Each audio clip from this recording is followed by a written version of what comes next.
I think every officer has that first big call that kind of like solidifies, this is what I was meant to do. Is it hard to run towards the enemy to render aid in that moment? We see all the time in these shooting incidents on the news. The bad guy will get shot by police and then police still have to go render aid to that person. There's always those moments in these calls where you're like, bro, how the heck am I gonna get this? This person's being just difficult. They don't want to come out. They're like, F you, they're hanging up on you. Danny Herrera was once a teacher before deciding to leave the classroom and become a police officer in Florida, but the reality of the job was far different than he expected. In this episode, Danny shares the first call that still haunts him to this day, the officer-involved shooting he survived, and the mental health struggles many officers quietly deal with. He also talks about becoming a school resource officer responsible for protecting kids, and how he later trained as a hostage negotiator, working in some of the most intense situations law enforcement faces.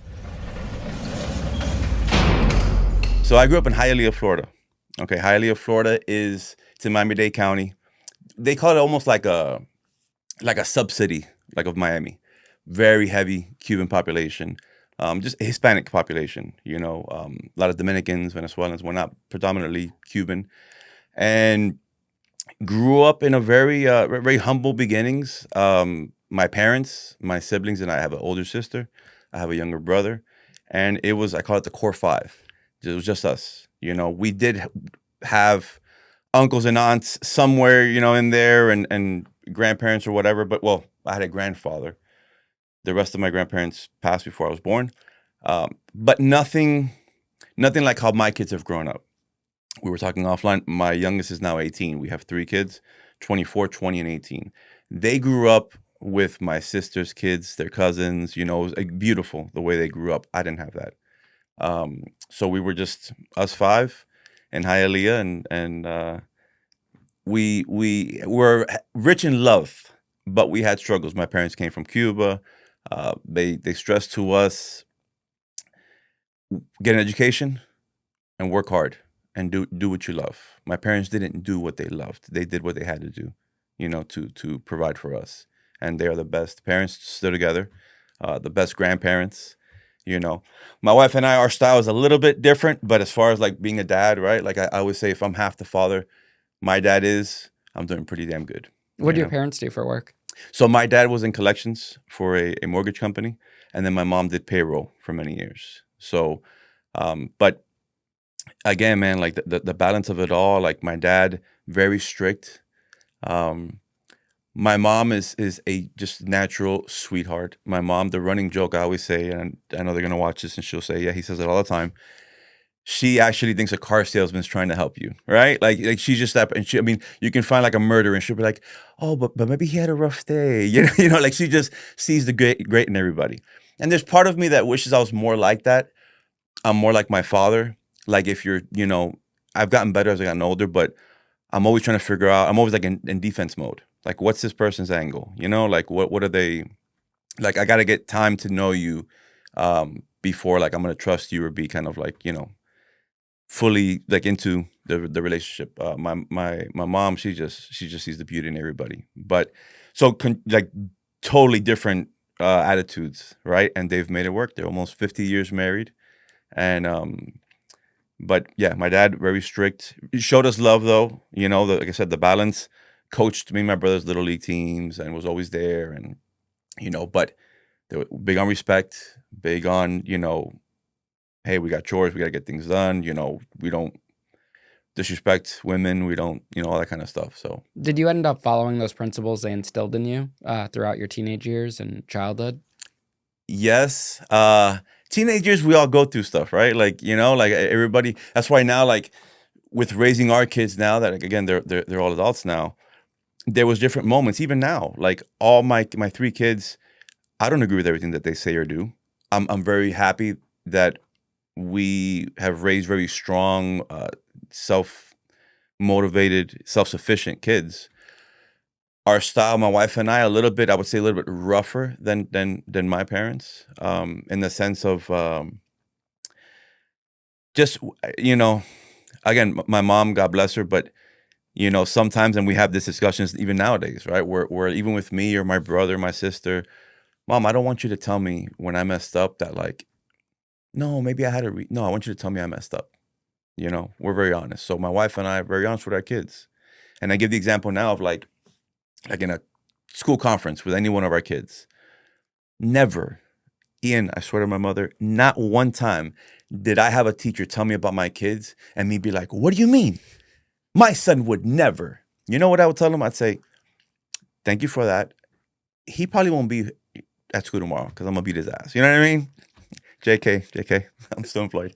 You know what I'm saying? But like, we didn't play that, you know? And I always give this example also of my wife, who's the mom and no doubt nurturing and the motherly figure. But what she would tell my little one and is a great example of the way we're honest with our kids. The little one played baseball growing up. And it would happen every now and again, let's say, especially when, you know, as he was like 8, 9, 10 years old. Let's say he went out for a travel team, right? And, you know, he didn't make it. Instead of what we see from a lot of parents, no, baby, it's not you. It's the coach. He doesn't know what he's doing, you know? Or, you know, they don't like Hispanics. That's what it is. No. My wife would get him and be like, hey, little man, come here. You know why you didn't make this team? It's because you're not good enough. You're mediocre. You're just a guy. Now, the good news is you can work hard and get better, or you can just stay a guy. You can be an asset, or you can be just like anybody else, like irreplaceable, right? And how rewarding it would be when he would work hard, get better, and then make these teams, right? And I tell that story, and some people tell me, like, your wife would tell your kid they're mediocre. I'm like, yes. What would I, like, we're not going to lie to them. And that's where I think parenting nowadays, like I always say, like, our we just discussed our age earlier, little gap there, just a little bit. But like, I'll say my generation of parents overall, I think are terrible. Terrible. Because this is a generation of like, twinsies, you know, we're besties. And I'm like, Jesus Christ, no, you're not besties. And also like, no one thinks you look like your daughter. Like that you're the mother. That's, you know what I'm saying? That's a daughter. Act accordingly. We're not, you know, I don't think we're supposed to be like friends with our kids when they're little. As you get older, like I always say, like my mom and my sister now, it's more of a friendship. But my mom was the mom, you know, and my dad was the father. And so just we raised our kids just to be, I always say like our style was, I'm not going to pretend the storm ain't going to come, the storm being just life, right? But we raised our kids to, hey, look, when that storm comes, I'm going to prepare you for that motherfucker. You know what I mean? Like, get you ready for it, to be tough mentally. And I think that's a little bit lacking nowadays. When you look back on it now, do you think there was one pivotal moment in your childhood that led to the career you would end up choosing later on?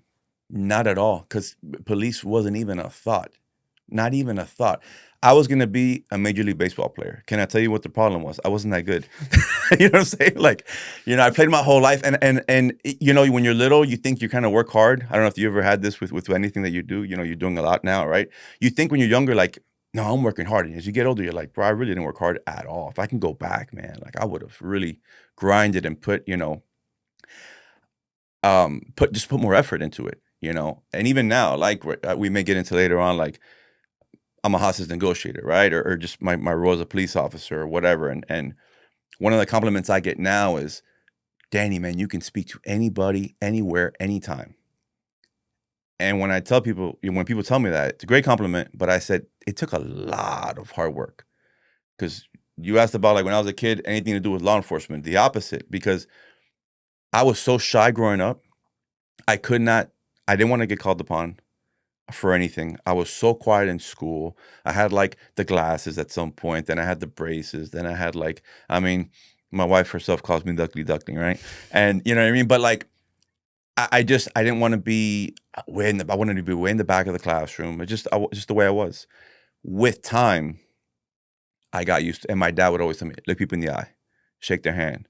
And my dad would always say, what's the worst anybody can tell you? No, right? So don't be afraid to speak up. But I was, yeah, and I would mumble, and it was a disaster. You know what I mean? With time and age, that got better. But no, I mean, growing up, late 80s, 90s, it was like F the police, right? Like NWA, like I was super into like gangster rap. And even now, I mean, huge Tupac fan, right? And I always joke I had a like serious identity crisis because I thought I was like a Hispanic Tupac. You know what I'm saying? Like I look back at pictures and I'm like, I'm 11 wearing cross colors. Like, what am I doing? You know, so I don't know if you know what cross colors was. No. You know, but very like African symbols and all this. And I'm like, bro, my dad had to be so patient with me because I'm like, you know, like I tell the kids now, like my generation invented like the cat scratches on the eyebrow and all that stuff and crisscross and you know, so it was just cool not to like cops. So, and I didn't know any cops growing up either. I don't remember any cops, and I can't tell you if growing up we had cops in our school. I don't think so. At that time, you know, like how now there's SROs, which is what I do. But so no idea about being a police officer at all. That came later on as an adult. When you were in high school, did you plan to go to college? When I was in high school, the baseball thing was starting to kind of unravel. There was a lot of nonsense going on with that. So I played, and then I stopped playing, and then by senior year, I was gonna be a fireman, the real heroes, right? You know, and I remember even I was gonna go to a school called Florida State Fire College over in Ocala. I remember my parents taking me to go see the school, and so first you had to get your EMT and all that stuff. So I graduate high school in the summer. The only one of my siblings that did so, and I was supposed to be the smart one, but I messed up. You know, I messed around in school. I always did good enough to play sports, you know, or to play baseball. And so I I didn't graduate on time with my friends. I remember I'll give you the quick story on that one. I remember my counselor telling me, "You're not going to have the GPA to graduate." Literally tells me, "You might as well not even go to school the next 2 weeks." So I'm like, "Bet, say less." You know what I mean? So I didn't go to school. The report cards come out. I end up having exactly a 2.0, which is what I needed to graduate. But since I stopped going to school, I missed the final and I failed a class. And I remember even back then, so I'm 18 years old at that time, thinking to myself, that ain't the counselor's fault. She gave me some wrong information. She didn't do the math right on the GPA kind of stuff. Okay. But whose fault is it that I'm in this predicament? It's my fault. So I remember being very self-aware of that. And I'm like, all right, this is what it is. Like, you deserve to go to summer school. So I went to summer school, graduated in August of that year. It was 2000. Okay. Just a few years ago, right? And I was going to start the community college to get my EMT in January. What happens is January 7th, 3 days after I turned 19, the girl I was dating passes away in a car accident. Okay. So never, ever knew anybody personally who had passed away at that time. So I go from like no grandparents because they were all gone before, right? So I go from like never knowing anybody who passed away to somebody who I just seen hours earlier. And it was devastating for me. It was, I mean, you met my wife, and I gave you a little bit of a story off the air. My wife and I were middle school sweethearts. We went on and off throughout high school. And so at that time, when I'm 19, my wife and I were done. And it always was so impactful and meaningful to me that at a time when my current wife and I now, we're done, the first person that came to my house after this other girl passes away was my wife with her mother to see how I was doing. I didn't see them. I just didn't feel like seeing anybody. But I never, ever forgot that. And so that was always like, man, like this girl that, you know, we grew up together, right? And, you know, obviously, hello, if we were on and off, and then I'm dating somebody else, maybe not the biggest fan of this other person, right? But the respect and the love to just come and pay her respects always meant a lot. And when we reconnected 5 years later, my wife and I, as adults, and then, you know, ended up getting married and whatnot. But that time is crazy. And I don't know if you've gone through this, where there's things that almost like you want to forget. So subconsciously, it's just like, you know, in the back burner. But it was a very, very dark time. My friends kind of like, some of them kind of drifted apart. And I get it. I wasn't the easiest to handle. Again, never went through anything like that before. So it was just a long time, what felt like a long time of mourning, of trying to find myself. What am I going to do? But to go back to what you were asking, a week after that is my first day of EMT school. And I'll never forget, I'm in this big auditorium. And amongst, the intro, they say, if you cannot see blood and guts, this isn't for you. And I got up and I walked out, man. I was like, this is days after, right? So I'm like, there's no way in hell. Little did I know what I'll end up doing later on. But so I that was January of '01. I take my time. I do odd jobs here and there. I get a job. I end up getting a job at a clothing factory in Hialeah. And I'm folding clothes. Okay. And there was a very impactful moment where it's a Friday and I had a boss named Ken. And Ken on this Friday takes me to lunch because I was the best packer in the company. And he was trying to he did a nice thing, right? But it was like, it hit me like, good job, asshole. You're the best packer at this clothing place. This is what you're supposed to do. Like, great, bro. And it just like hit a switch where like, nah, this is not what I'm supposed to be doing, you know? So I ended up leaving that job little by little, kind of get my stuff together. And then I started community college soon thereafter, just to kind of take the basic classes.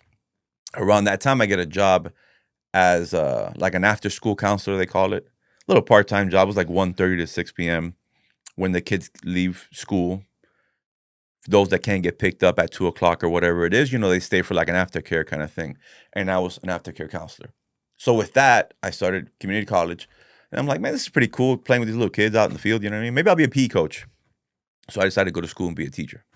And kind of messing around my first 2-3 years of community college.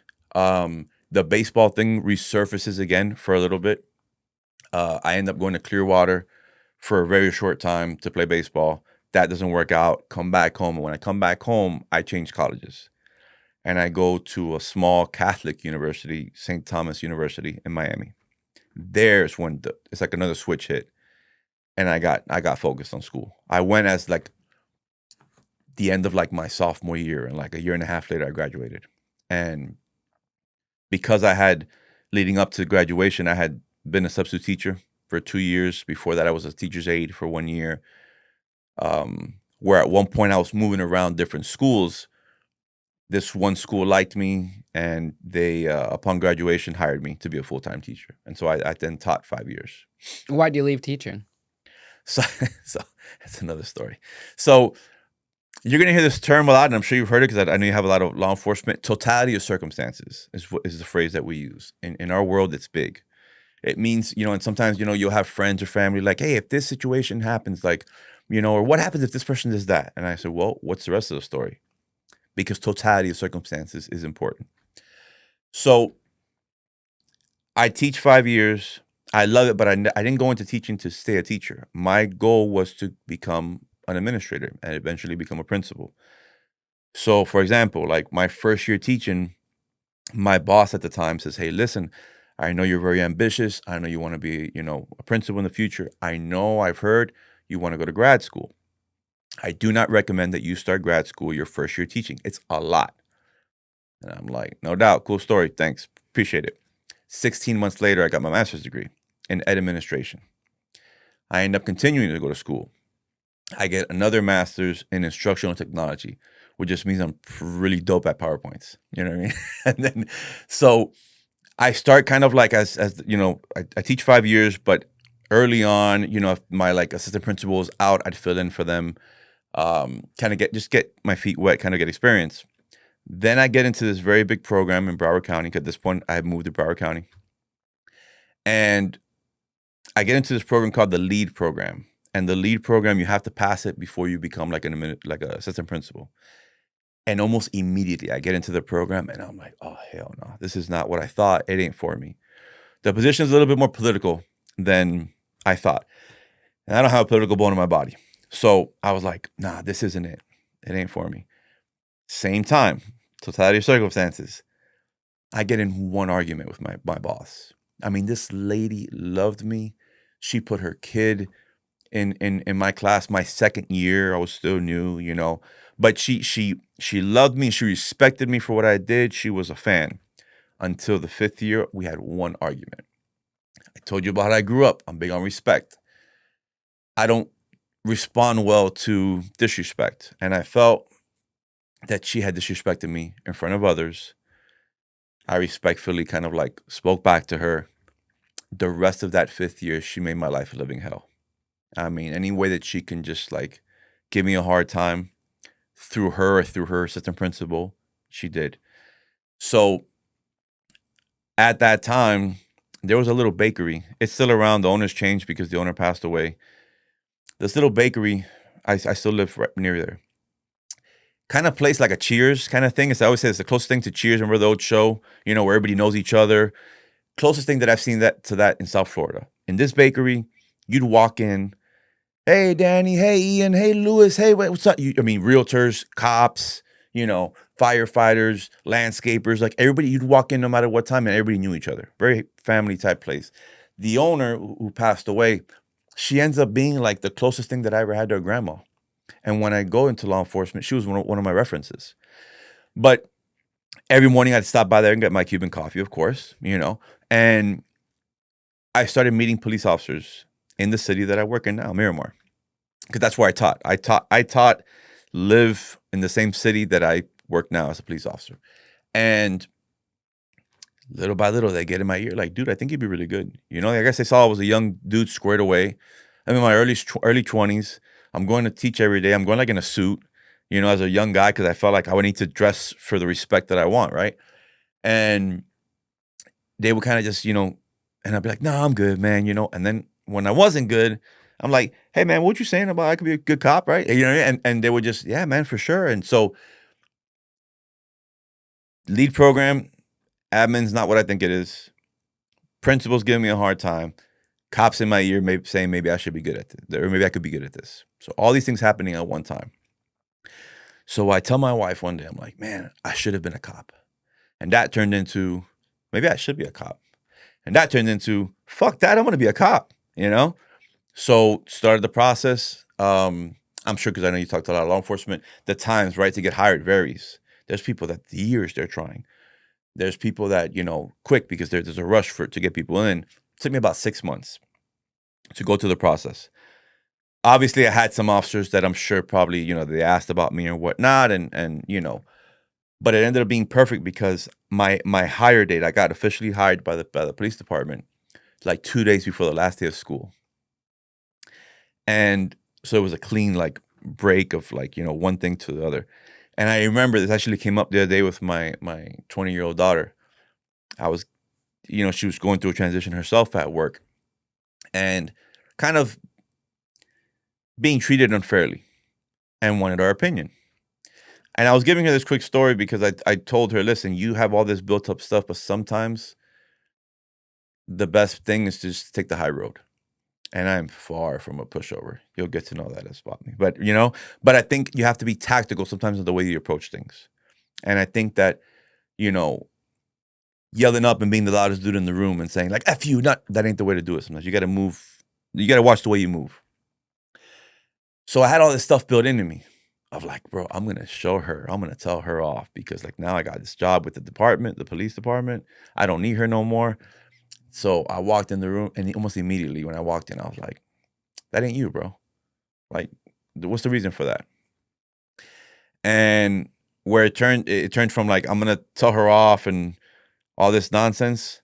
I told her respectfully, like, you know, just wanted to let you know, face to face, I will not be coming back. I've been hired by the Miramar Police Department, you know, and I said, I did want to tell you, I know this year things weren't great with us. I know we had a disagreement. I know it kind of spiraled from there. But I think that you would agree that I always gave 100% to those kids, you know? And she said, you know, I actually think you'd be a really good police officer, you know? And there was no hard feelings. And it was so like refreshing. And I'm like, oh man, thank God. Like the little, you know, voice in my head was like, be cool, bro. Because what am I going to gain by being nasty, you know? And to this day, I don't talk to her. The last time that I reached out to that principal, I heard through, you know, former colleagues and whatnot that she had breast cancer. And I shot her an email and she responded, hey, I'm praying for you. I hope you're okay. I don't have any ill feelings. As a matter of fact, I thank her because had she not made that year miserable for me, I wouldn't be in the position that I'm at now and loving what I'm doing now. So How do you think teaching helped you with policing? talking to everybody. talking to everybody. I mentioned how shy I was.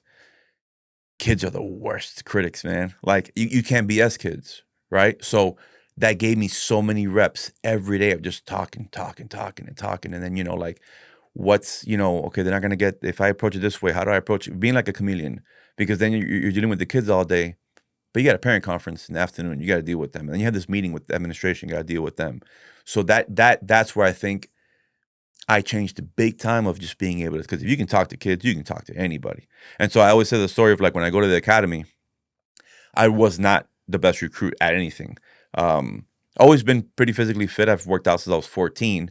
But at the academy, I'm 29 years old. They used to call me Papi because I was like one of the oldest. At 29, I think back now, I'm like, that's crazy, But you had some kids in there, 19, coming out of college, playing college football and whatnot. So, I was not the best at anything.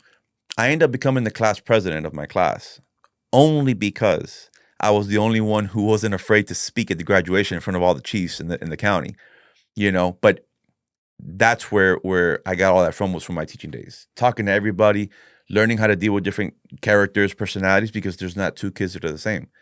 And when you have 20, 25 under your responsibility, you have to learn how to adapt and overcome with each of them. So that definitely helps. This episode is brought to you by Gold Drop Seltzers, and this is one I actually drink. Gold Drop Seltzers are clean, crisp, and refreshing. No alcohol, no heavy sugar, no weird aftertaste. Just a solid seltzer you could crack open at a party, a cookout, or while watching the game and not feel out of place at all. What I respect about Gold Drop is they don't try to sell it as a replacement for anything. It's just a good drink. Whether you're sober, taking a break from drinking, or just want something refreshing that won't slow you down, this is an easy choice. And right now you could save 10% when you order. Just head to www.thedryoak.com and use code LOCKEDIN at checkout. Where'd they assign you to first?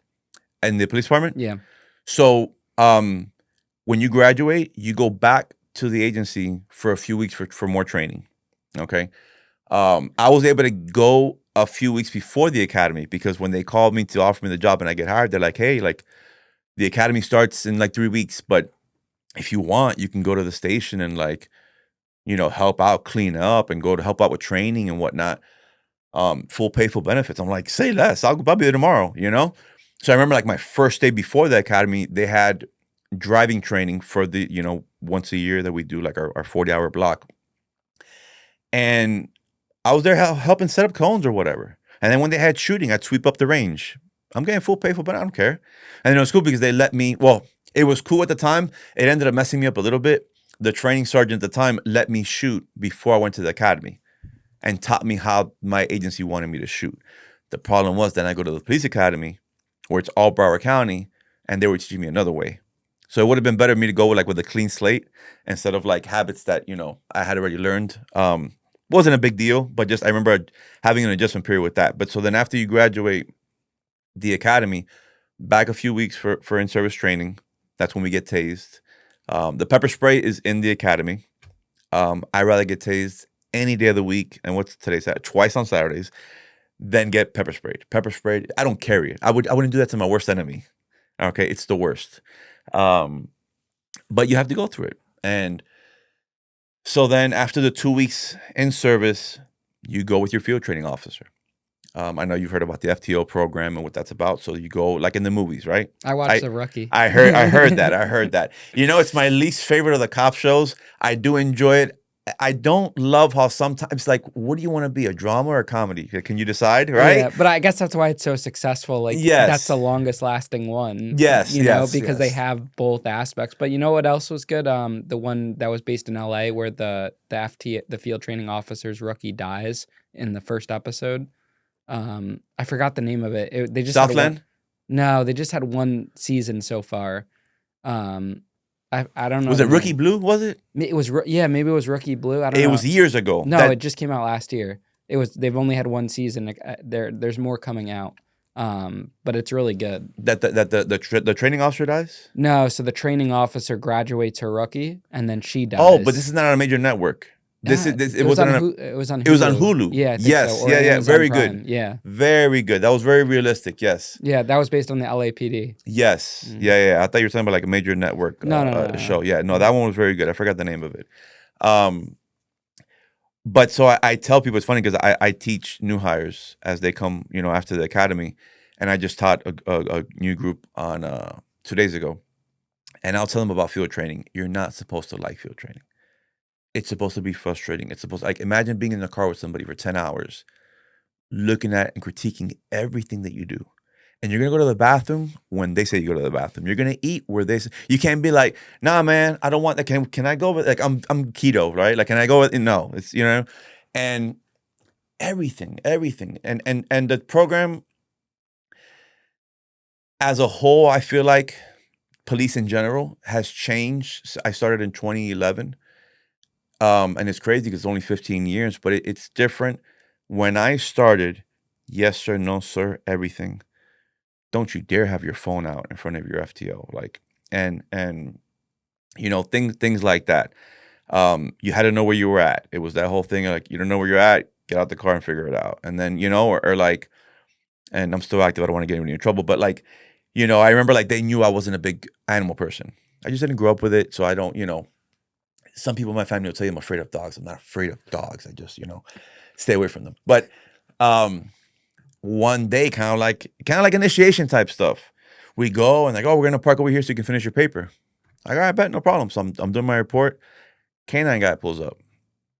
And I go, hey, how you doing, sir? And he goes, hey, Herrera. And he goes, hey, step out. I'm like, all right, yeah, no problem. Here, gives me the sleeve. I'm like, oh, hell no, bro. And like, hey, you're gonna get bit by a dog. I'm like, what? And they go, you have your phone? Yeah, they start recording me. I wish I still had it. No, between phones, I lost it. But to get bit by the dog, they don't do that nowadays, But everything was what provided, unless you're not, unless you're being instructed to like break a law, obviously, or violate policy. But you did what you were told. And so my first field training officer was a retired homicide detective from NYPD, and I had like a buddy that I had met. He was like a year or two ahead of me. So when I'm in the academy, he's like a year and a half in.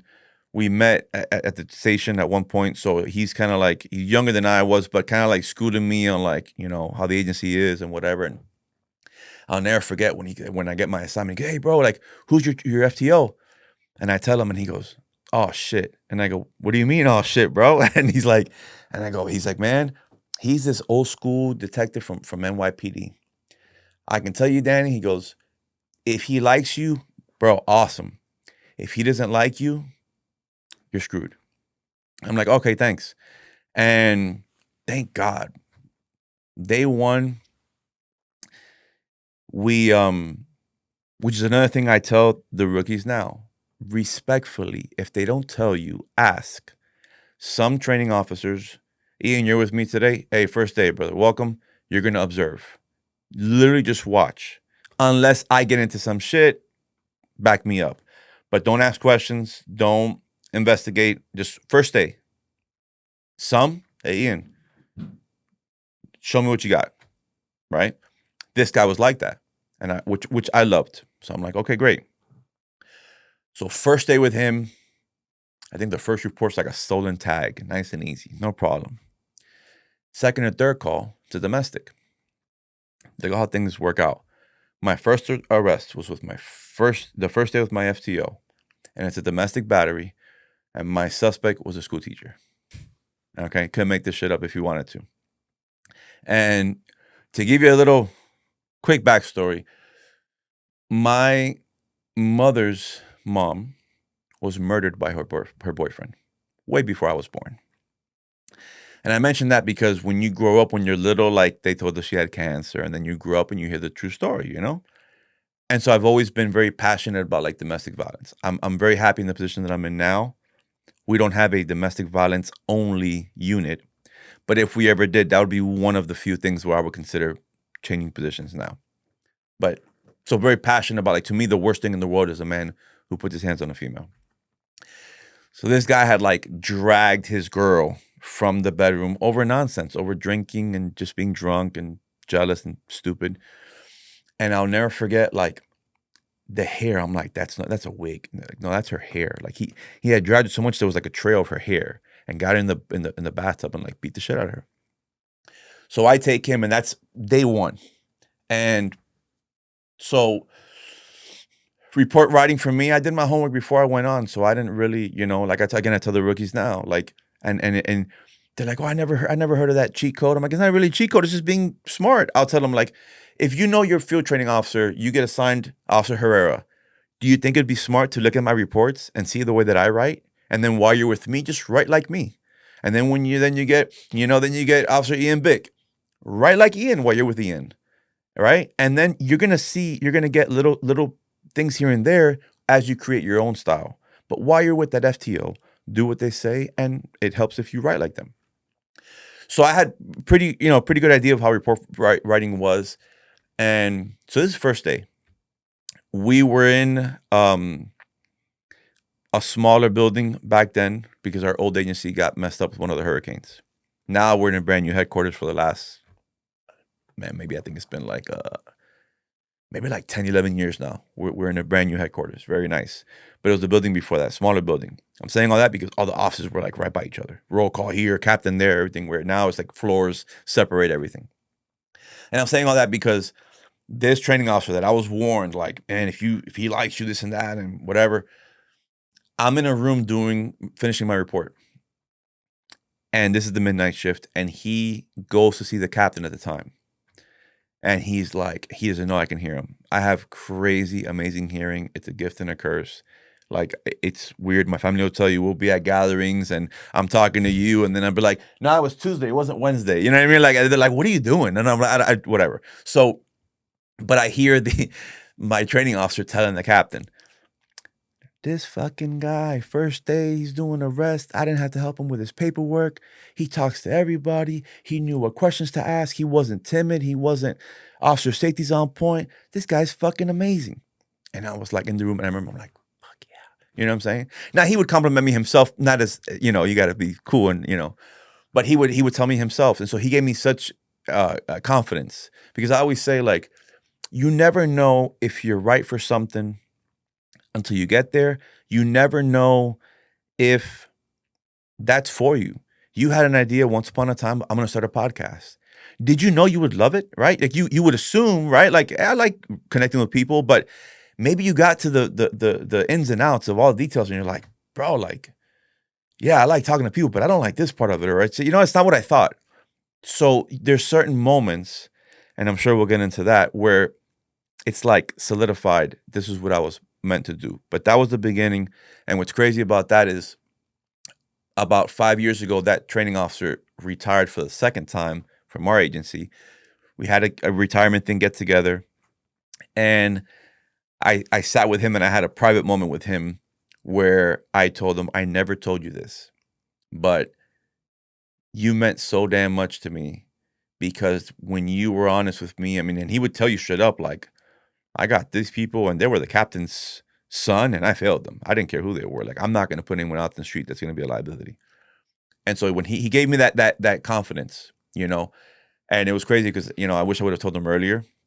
But to share with him how much it meant to me, because here I am, a teacher coming into a whole new world, and he kind of like reassured me that, hey, you're going to be great at this, man. Like, you got something here. And that was very reassuring. And there are moments, we can get into that, like, where, again, I think every officer has that first big call that kind of like solidifies, this is what I was meant to do. What was that for you? So for me, it's crazy because it's going to come up now on 13 years. It was March 28th, 2013. So this is my second year. And, you're very busy during field training, because if you have a good one, they're going to everything. This thing now, and again, keep in mind everything I say, I'm sure with other guests, the same thing, right? Like, they're going to tell you on their experiences and their agencies. There's so many agencies across the country. I can speak for my experiences and what I've heard. A good FTO, in my opinion, you're taking your rookie everywhere, meaning, you're assigned to the west side of the city, but you got a good call in the east. Take them. Let them, where now sometimes, you'll see, like, we're just checking off a box, and they did that already. You already dealt with a homicide. You don't got to go to another one. No, man, take them again. It's different, and you're going to learn different things. So this is I'm about a year by myself at this point.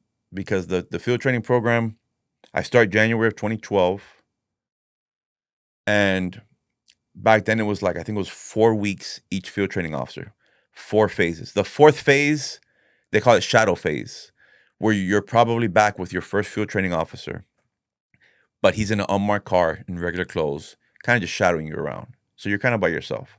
And depending how that goes, it could be another 2 weeks, it could be 4 weeks. With me, I had the guy from New York. It was like one day, and he's like, "Yeah, you're squared away. I'm just gonna sign off on this. You're good, you know." And then I was by myself. So March of 2013, I'm already alone for about a year, and I love working on the east side of the city. The east side's different. It's there's crime everywhere, you know. I just the other day responded. I got called out as a negotiator for someone in distress, you know, who's barricaded with a hostage, armed. That couldn't be any more west in the city, you know. So I always tell people, like, you know, the whole east west thing. You know, every city has their good and bad areas, but I prefer work out east. And so I'm working out east. It was we called it late Bravo shift. So back then it was like, now we have day shift, afternoon shift, and night shift. Back then it was 2 day shifts and 2 night shifts. We didn't have the afternoon. I worked the late morning shift at that time, so that was 7:45 in the morning to 7:15 at night. Now at that time, they would just rotate people once or every day.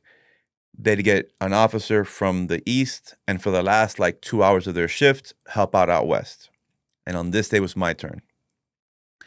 So I get the word, "Hey, today it's you. You know, go out west, go to the zone, and help out for the remainder of the shifts, like 5 o'clock in the afternoon or whatever."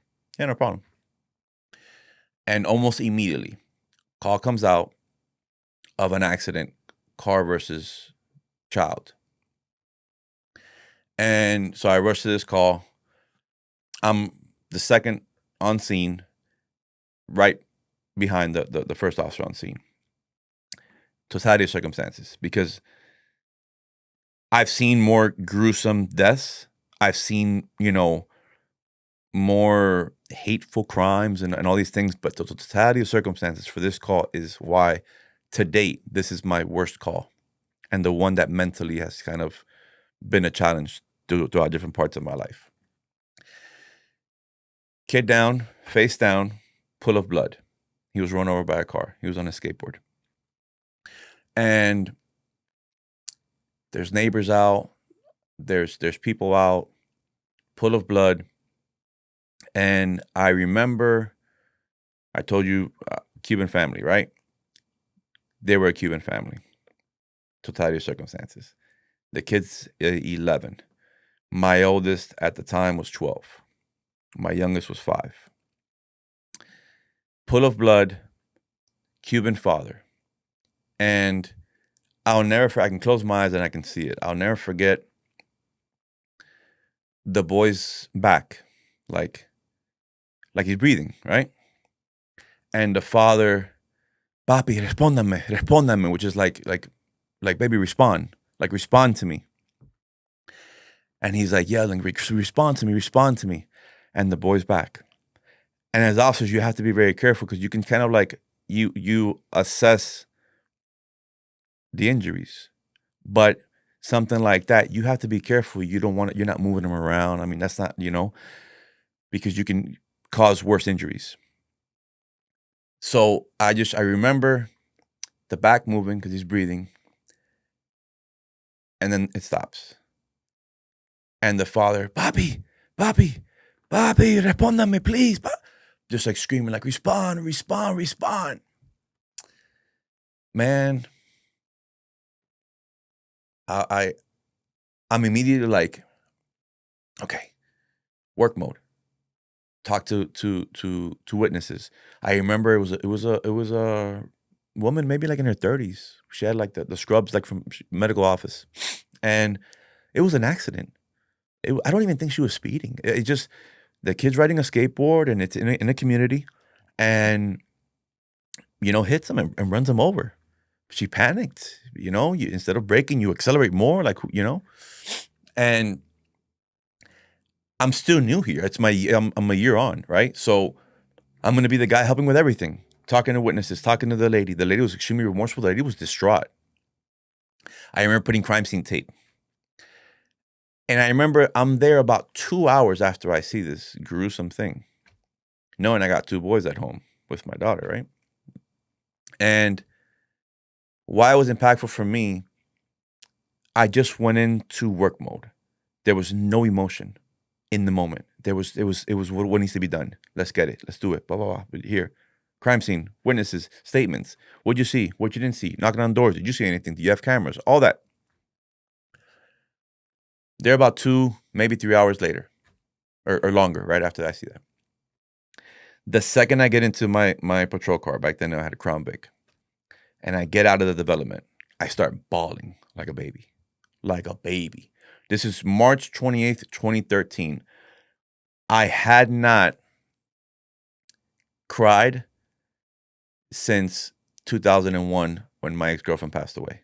Okay. And I'm bawling, bawling, bawling, bawling. And I remember, I don't remember if I went home first and showered and all that stuff, or I went straight to Publix to get food, like our supermarket nearby.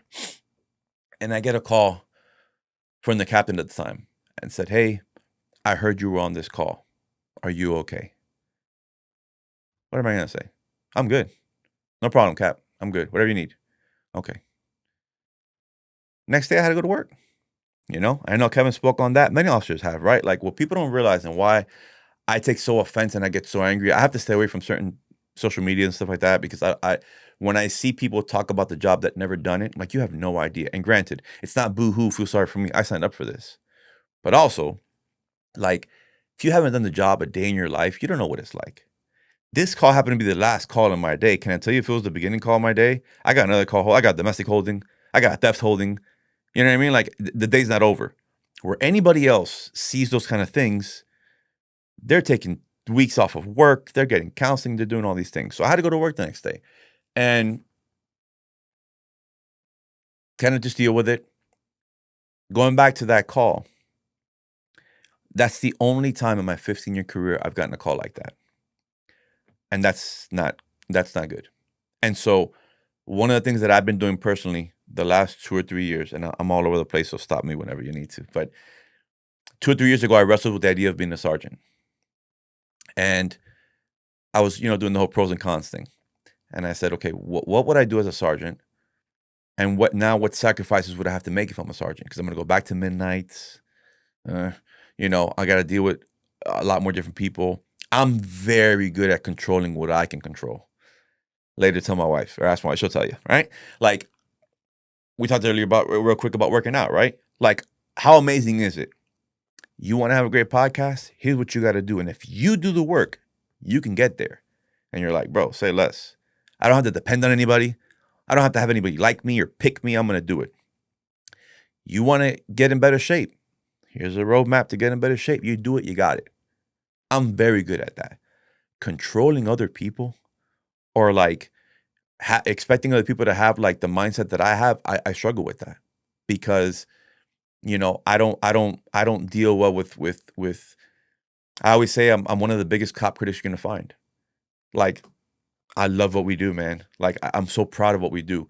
But if you are an asshole cop, you're an out of shape cop, you're an untrained cop, you're doing it for the wrong reasons, you're doing it because you have an ego, you're doing it because you were bullied when you were a kid, and now you want to like take it out in the world, like, I don't want nothing to do with you. That's not the reasons to do the job. So I'm like, man, do I want to deal with so many different personalities? And so I decided not to do it. Never say never, but just not. But then what I realized was, well, what could I do as a sergeant?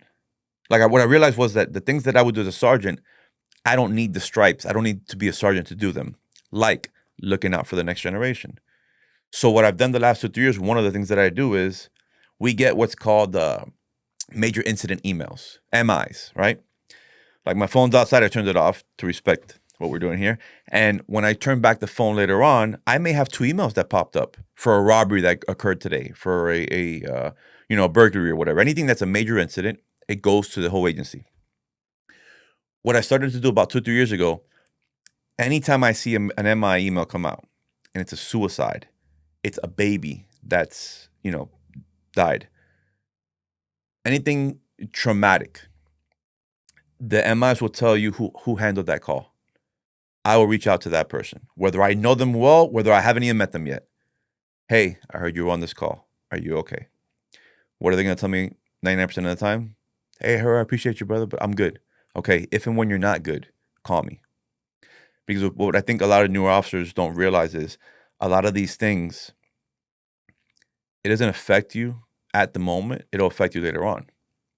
And so for that worst call of my life, the crazy thing about that, that's 2013. And every now and again, of course, I would think about it. My sister and my brother-in-law, to this day, still live in the community. It wasn't literally until about 2 years ago. So, I mean, this is 11 years after when I told my sister one day, hey, I've never told you, but I'm very sorry. Every time I go to your house, I'm in a pissy mood. Like, I don't want to talk to people.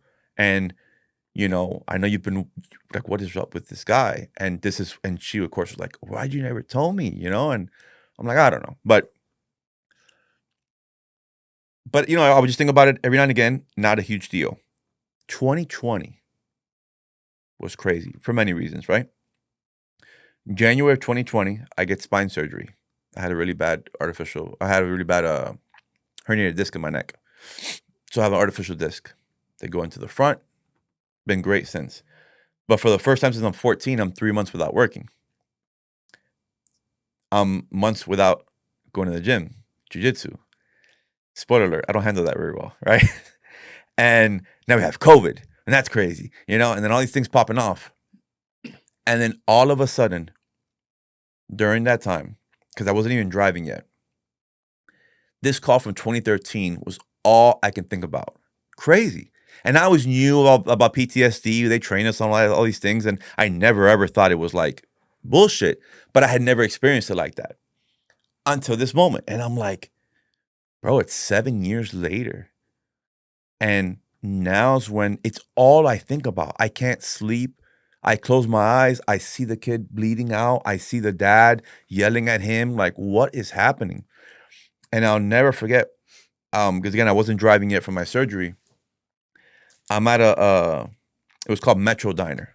Amazing breakfast spot. They closed it after COVID. Pissed me off. And I'm with my wife. We're just having breakfast. And I'm like, I can't stop. And she's like, you can't stop what? And I said, I can't stop thinking about this kid. And I start bawling again. This is 7 years later. And I start bawling again. And she's like, babe, what the heck? She'll tell you every now and again I have like the nightmares or whatever, but nothing crazy. And I'm bawling.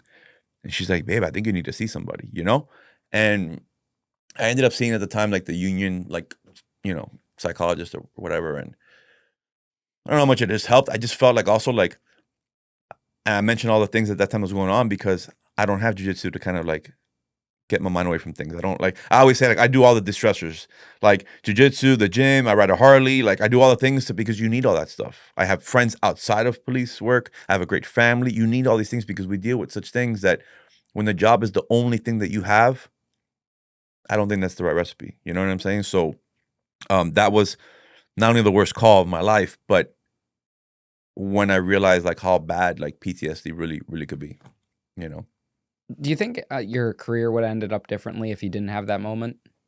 I think that moment would have came eventually, you know.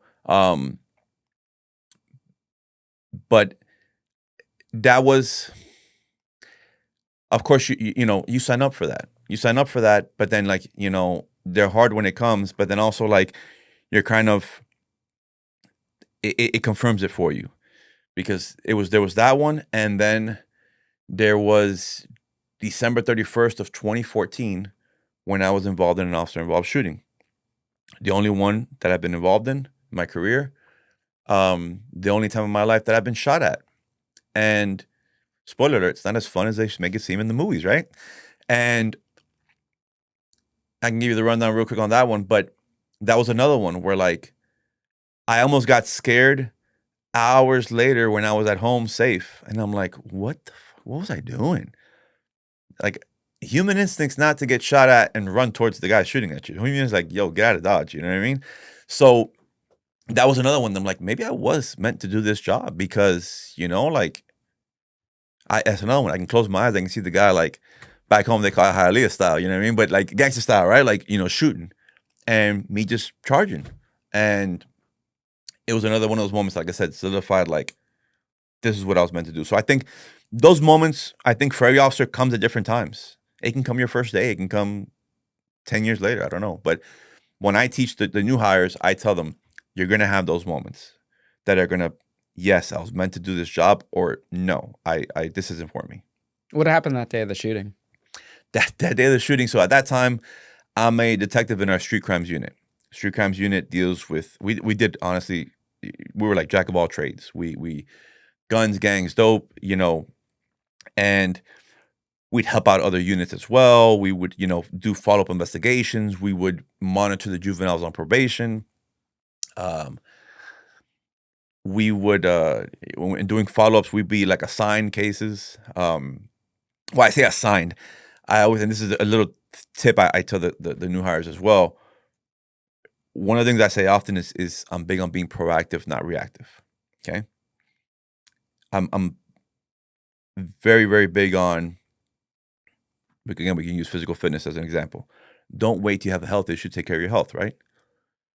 You're in a relationship. Don't wait till it's falling apart to work on it, right? It's constant growth. Another thing I say often is there's no finish line. The second that you say, you know what, I've worked hard on this podcast, I don't got to improve on anything. I'm good. We'll see how that goes for you, right?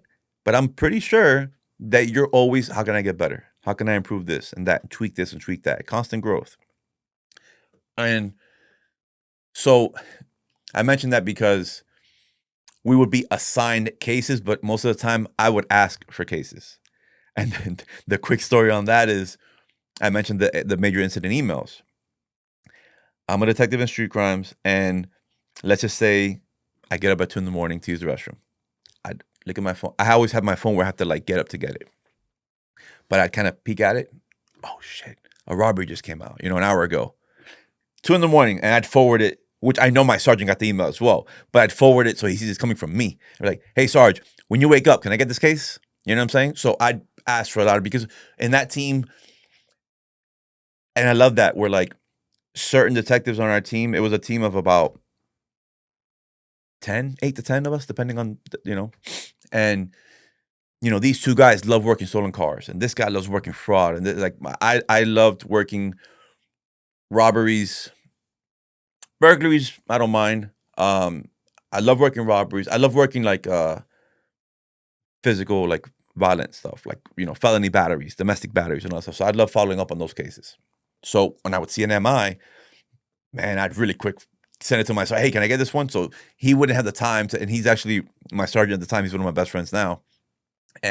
But he loved that, because he's like, this guy's not waiting to get told what to do. He's asking to do stuff, So jack of all trades in that team, great group of people, like really go-getters. And we used to work so damn much during the holidays, so much overtime, because obviously some crimes spike up during the holidays, robberies, people coming out with bags and whatnot. And, so we would even like, provide like extra patrol in the plazas. We have like a Target in the city, Walmart, all these kind of things. So, but a lot of overtime. And December 31st, 2014 was the last day of the year, but also we were going to have an unheard of like 5 days off after that. So literally my sergeant texts in the group chat like, yo, everybody lay low today. Like, don't look for that, won't mean nothing, right? You know what I'm saying? Like, relax. And a bolo comes out, be on the lookout, comes out from a robbery that occurred in Miami for a car. It was a white Nissan. I think it was an Altima. And the bolo comes out, and they had like a Miami Heat tag, and they gave it the tag. They were able to get the full tag. Sometimes you get like a partial. So when you get the full tag, what can you do? That they run it, and they can tell you. So when they give the bolo, They gave the car description, Miami Heat tag, gave the full tag, and that it comes back to Miramar. We're like, great. So one of our or two of our guys happen to be driving in the east side of the city. Well, we're all in the east side of the city, but they happen to see the car. They kind of go to pull over the car. Car takes off. I'm like, oh, here we go. So gets on the radio, the whole thing, and they do this on a chase. And we lose the original car of two detectives. At that day, I guess they were running together. We lose them early on in the chase because the Nissan goes over like a median, does like a super illegal U-turn on a median. We had just got Chargers, bro. We're like so cool, they're low Chargers, but they're super low, right? So they go over the median, and the Charger gets stuck. And I go around like the actual like street, and we hit up from East Miramar, like we're on State Road 7, 441, get I-95, the interstate. And I end up being the number 2 car. So the number 2 car on any chase is the one that keeps advising dispatch where we're at, like constantly. We're at this exit. We're on I-95 in this exit. We're on I-95 and Ives Dairy Road. Here we're at, whatever. Because the first car just focused on following. Other car, I remember unmarked cars from other agencies, Miami-Dade. Like, I mean, if there was a guy from Plantation heading home, I mean, he made it, you know what I mean? They were all joining. And it's crazy because, side note, like I'm a stickler for my phone. I'm one of the team leaders on our hostage negotiation team. I cannot have my phone do not disturb because I can get called out whenever. And I'm really like a pain in the ass with my team. Like, I call you, like, pick up the phone. You're a negotiator. I may need you immediately. And I'm saying all that because I'm in the middle of this chase. I'm the guy supposed to call out the radio, like where we're at. And I text my wife. I love her. So tell me how, in the years to follow, if like my wife doesn't respond to me in a few hours, I'm like, what the heck, man? I did it when I was chasing these people. You know what I'm saying? So like, but I remember that. I remember like, this is it. Like, she's going to know I love her. I just text her I love her. And they end up getting off on exit in Miami and lose control. They turn like on a block and lose control and crash against a wall. And the first guy, the passenger, gets out and he books it. And so the first car, the detective in that car gets out, books it. The driver comes out and now like, his car is, I'm kind of perpendicular to the car. And I can close my eyes, I can see all this. He comes out, he had a silver handgun. Pop, pop, pop, pop. I'm like, yo, F this guy, bro. Like, but it's so fast. In the moment, you're just like, car and park, get out, unholster, start running towards him. I'll never forget. And it's crazy because I went down a rabbit hole recently. We're looking at old reports. To my cops listening, don't do this, okay? Because it's. And then I went down the rabbit hole of like, I went on Google Maps and I went back to look at the scene. And I'm like, I'll tell my wife, I can, this is where this happened. That's where I can see the whole thing. We're on a block and there's kids out. I remember like a lady with like 3 kids out in the street. I'm sure you heard this before. We're responsible for every one of our rounds. Okay. Can't just shoot crazy. And everything happened so fast that I got out the car. I'm unholstering. I'm being shot at. I don't know how this guy didn't hit me. I don't know how this guy didn't hit my car. I don't know what he hit, but I can see the muzzle flash. I remember like yesterday. And I start running. I didn't know at the time, another one of our guys, one of my colleagues passes me in his car while I'm running after him. The other one had kind of like cut like the block before. So as like if I'm driving straight to you, I see you shooting at cops behind you. So what if my man dude got out and it was what it was. Then it's scene is done. Try to render aid. It was a crazy thing because when you're involved in anything like that, whether you're the shooter or not shooter, like you are investigated. People don't realize that. And it's crazy because I remember this is Miami. You ever seen First 48? Mm-mm. Okay. So First 48, I forgot what network it was on, but it's a reality show of detectives in different cities. And they had one in Miami. And because it tells you, like, as homicide detectives, the chances of cracking the case after 48 hours goes down significantly. And I'll never forget where that's December 31st. Days later, on my birthday, January 4th, I have to go to Miami PD headquarters to get interviewed by the homicide detectives. And when I get there, I'm like thinking to myself, holy shit, these are the guys from First 48. You know what I mean? And they were super nice to me. But for all intents and purposes, like, I'm being questioned. I'm in a room. I'm like on the other side of this thing, right? Which I'm not used to. Being asked very specific questions about that incident. And and like your mind is kind of all over. But like the other thing where I it's like a robot while I'm on scene, and then I break down on the way home after seeing the kid die. On this one, I go home. My parents back then would host like a Christmas Eve, a New Year's Eve kind of thing. Nothing crazy, but I go home. I'm later than we're supposed to, but my wife's like, we should not go. I'm like, no, we're gonna go. And I'm there, and I'm like, I remember being quiet, you know what I'm saying? But I'm there with my family to I'm not a big drinker, but like to toast, Happy New Year and whatever. And it was like later on getting home that like I got scared hours after it happened. I was like, what the hell was, it's weird to describe when I say I got scared later, because in the moment, again, robot, just do it. But later on, it's like, this really happened, this wasn't a movie. This is crazy, So that was probably the second, like, most impactful one, probably. Is it hard to run towards the enemy to, render aid in that moment? We see all the time in these shooting incidents on the news, the bad guy, will get shot by police, and then police still have to go render aid to that person. It's just what we're trained to do. So to be honest, there's not a lot of thought behind it, other than it's what we do. I think, and that's where, again, this job's not for everybody. I've had gangbangers. I remember one particularly threatening to rape my daughter.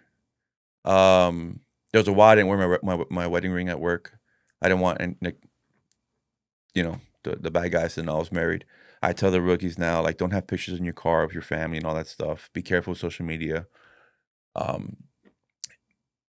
But so you do have those moments. But can I tell you that, generally speaking, and I think that's what's helped me get on the negotiator team and be a decent negotiator, is empathy is huge. And what I'm saying is that I've never, except for, again, for those exceptions that you're threatening my family or whatnot, but I don't take things personal.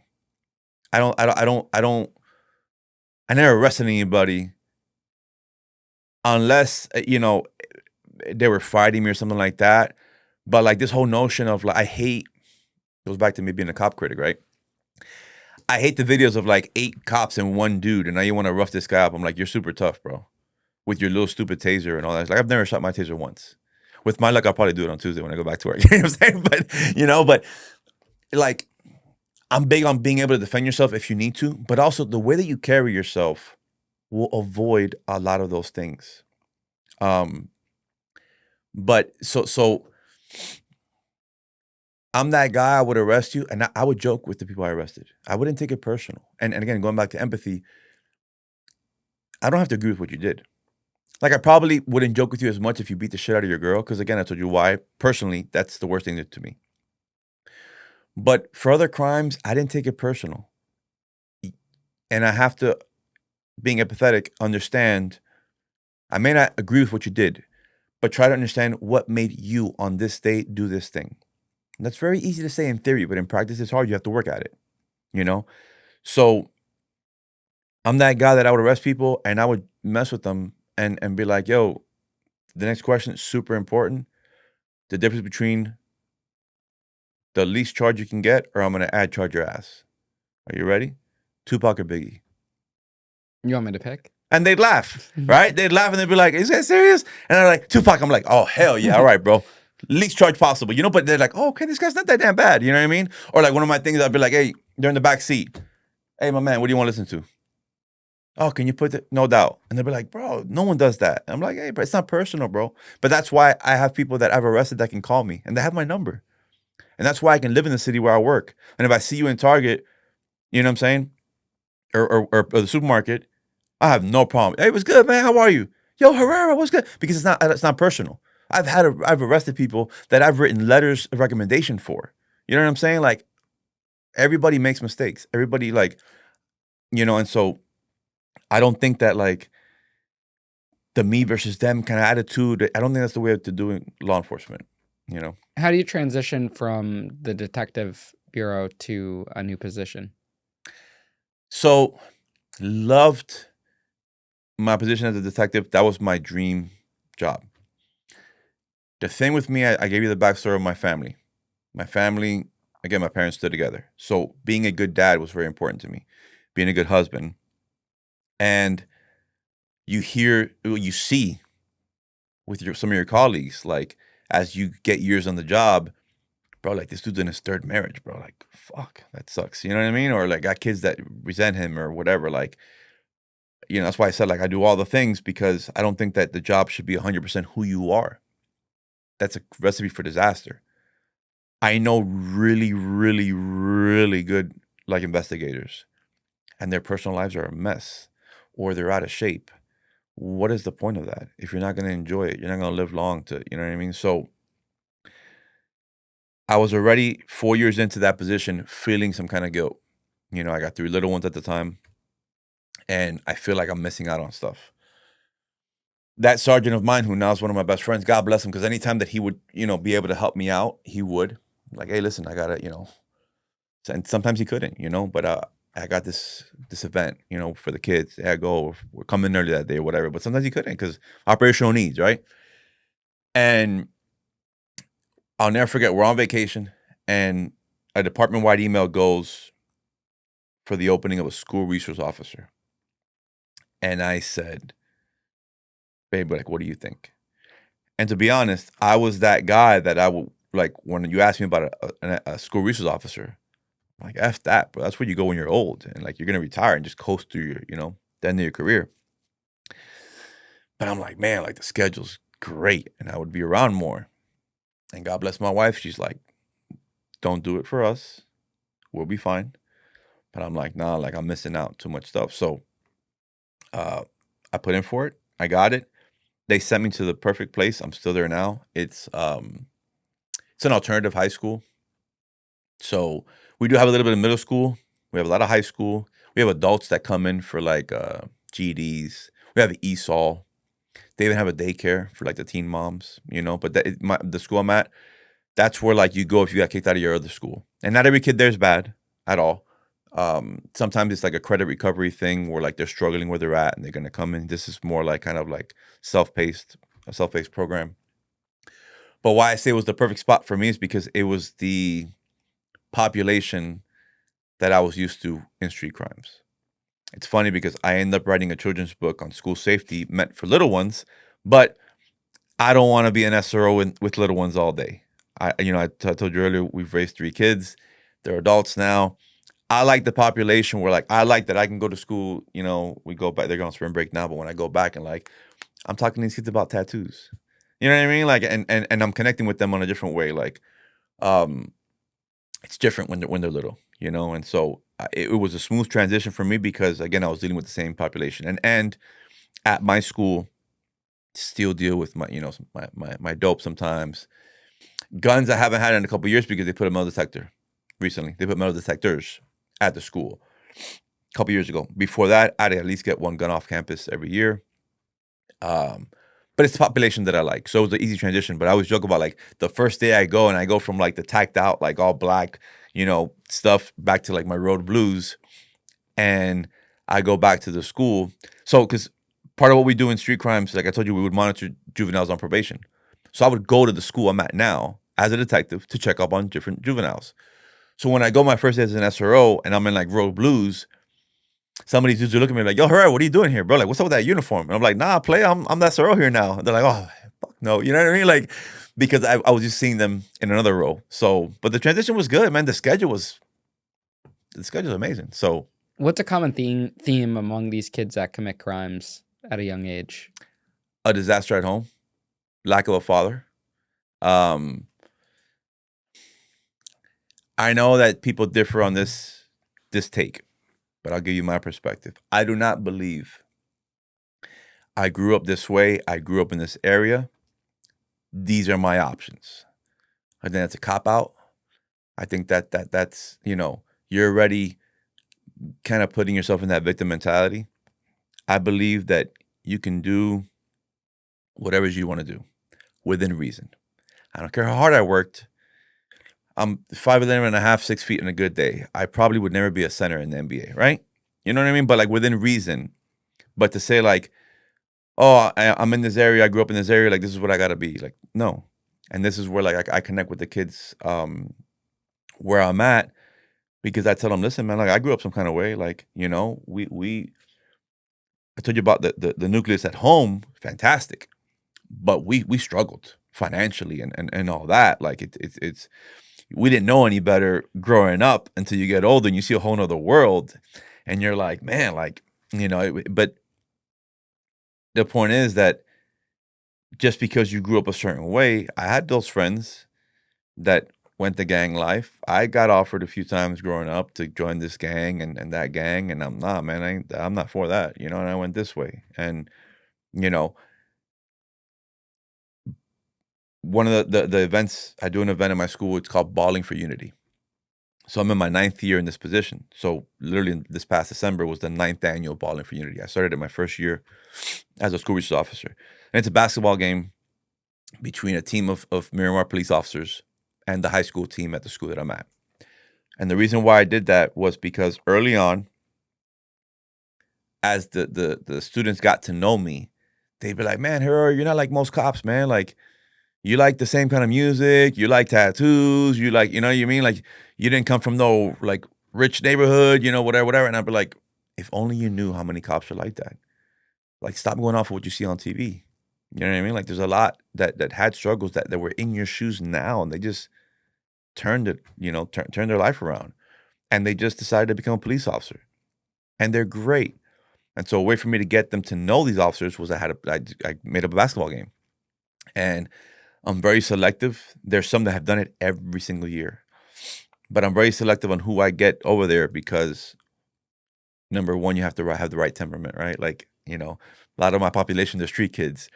Can't be having no brawls, in basketball games between cops and the high school team, But also, like, it's amazing because they get to see other cops like this, man. Like, like this guy grew up where I grew up, and this guy grew up here and there, and similar interests and whatnot. And okay, maybe I don't have to just go gang or prison, you know what I mean? Or die or whatever, They see the different ways that you can, maybe I can do military, maybe I can do that. And you can do in your life what you want to if you work for it. How do you ensure safety in the schools, especially in today's world? It's very difficult. Teachers are they're tasked with such a difficult time this year, this time. Again, it's part of the reason why I wrote the book is because, there's teachers, they've been teaching 25 years.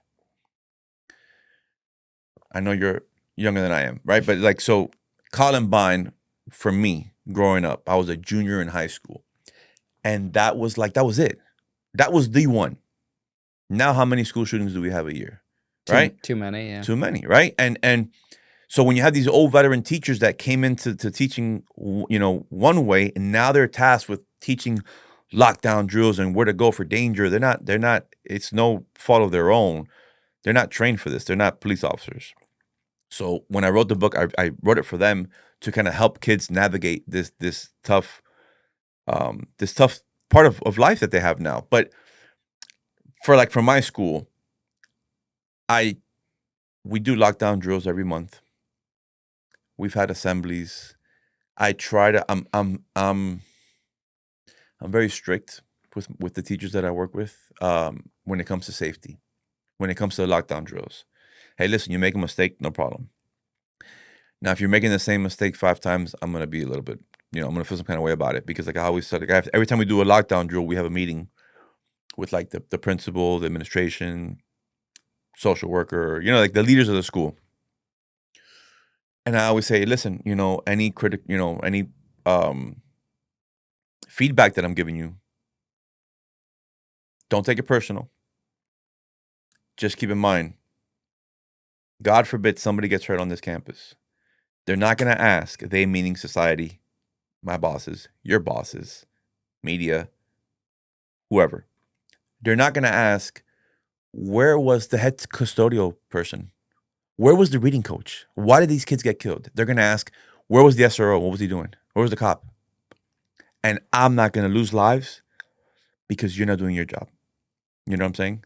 If you have any questions, come to me. If you want me to come to your class, however many times, come to me. Because their job, what they're supposed to do in a lockdown, depending where they're at and what they're doing, it's sometimes pretty basic. And I get it, they're not used to it. But you know what I mean? Like, but you have a resource there. And I'm going to first tell you, because another reason why I wrote the book was, if you're in a school where, newsflash, all cops are not amazing. And if you're in a school with an SRO that's just not doing their job properly, in my opinion, shame on you, number one. But also, you're leaving this school vulnerable to those kind of incidents, you know? So I think being proactive, not reactive, is the key. Helping the teachers be prepared. Helping, staff know what to do in different scenarios. My staff knows I run my lockdown drills differently. What I mean by that is, there's a lot of SROs, and I'm not talking shit, it just is what it is, that they'll do the lock. They're like, oh, gotta do this lockdown drill once a month because it's supposed. So okay, I'm gonna do it in the middle of class all the time during this period or that period or whatever, when everyone's kind of like in their room, safe and sound, no big deal. Lock your door, go hide in the corner. Are you really preparing for the worst by doing it the same way all the time? No. So the way that I do it is, I'll look for like a key thing I'm looking for that month. For example, I like to do it a lot when there's a lot of chaos going on. In between class change, hallways packed, right? Like teachers going to the restroom, coming back, or whatever. Call lockdown. Well, what are you gonna do? And so one of my things is, and it's happened before, and where I'll tell teachers, you let whatever kids come in that immediate moment when there's a lockdown drill. I don't care if they're in your class or not. Now, there's a certain time, and this part's hard to explain to teachers, because going back to totality of circumstances, it depends at the time of the emergency. How much time do you have that door open?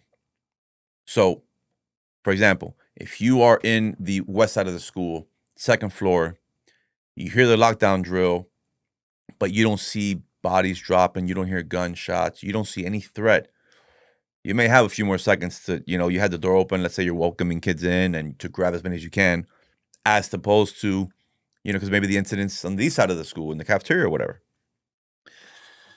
As opposed to, if you see lockdown drill, the announcements come on, and you see the shooter over there, a little less time to get that door closed. So if you can grab one. If you can grab two, but you're not sitting there like, yo, Johnny, run faster, come here. You got to hope that whoever else is over there is going to open the door for them, or get them in. So that's a judgment call at the moment. But you have to prepare for these situations. I've called the lockdown drill in the middle of lunch. Sorry. And what's school going to do? School's going to extend the lunch anyway. You know what I mean? Like, they'll figure it out with the kids. But you have to. I've done it in the last one I did this last week. I did it in the middle of like all the buses pulling up in the beginning of the day, employees coming in with their lunchbox and stuff like that. And I called it. What are you going to do? And I'm not trying to be an asshole and like ruin your breakfast. You know what I'm saying? I'm trying to get you to be prepared for what may happen, And so I think that's important. I wish every SRO would do it that way. And Are there warning signs to look for in some of these kids at school that you're alert for? I think so. I think when you see, for example, like change of behaviors caused by like change of circumstances. And I can tell you where I'm at, such an amazing team of social workers, counselors, that they're on top of all these things. And anything that's a concern to them, they bring it to my attention. But for example, like you'll see somebody and they go through a loss, or their parents get divorced, or let's call it what it is, there's somebody in their family gets deported, right?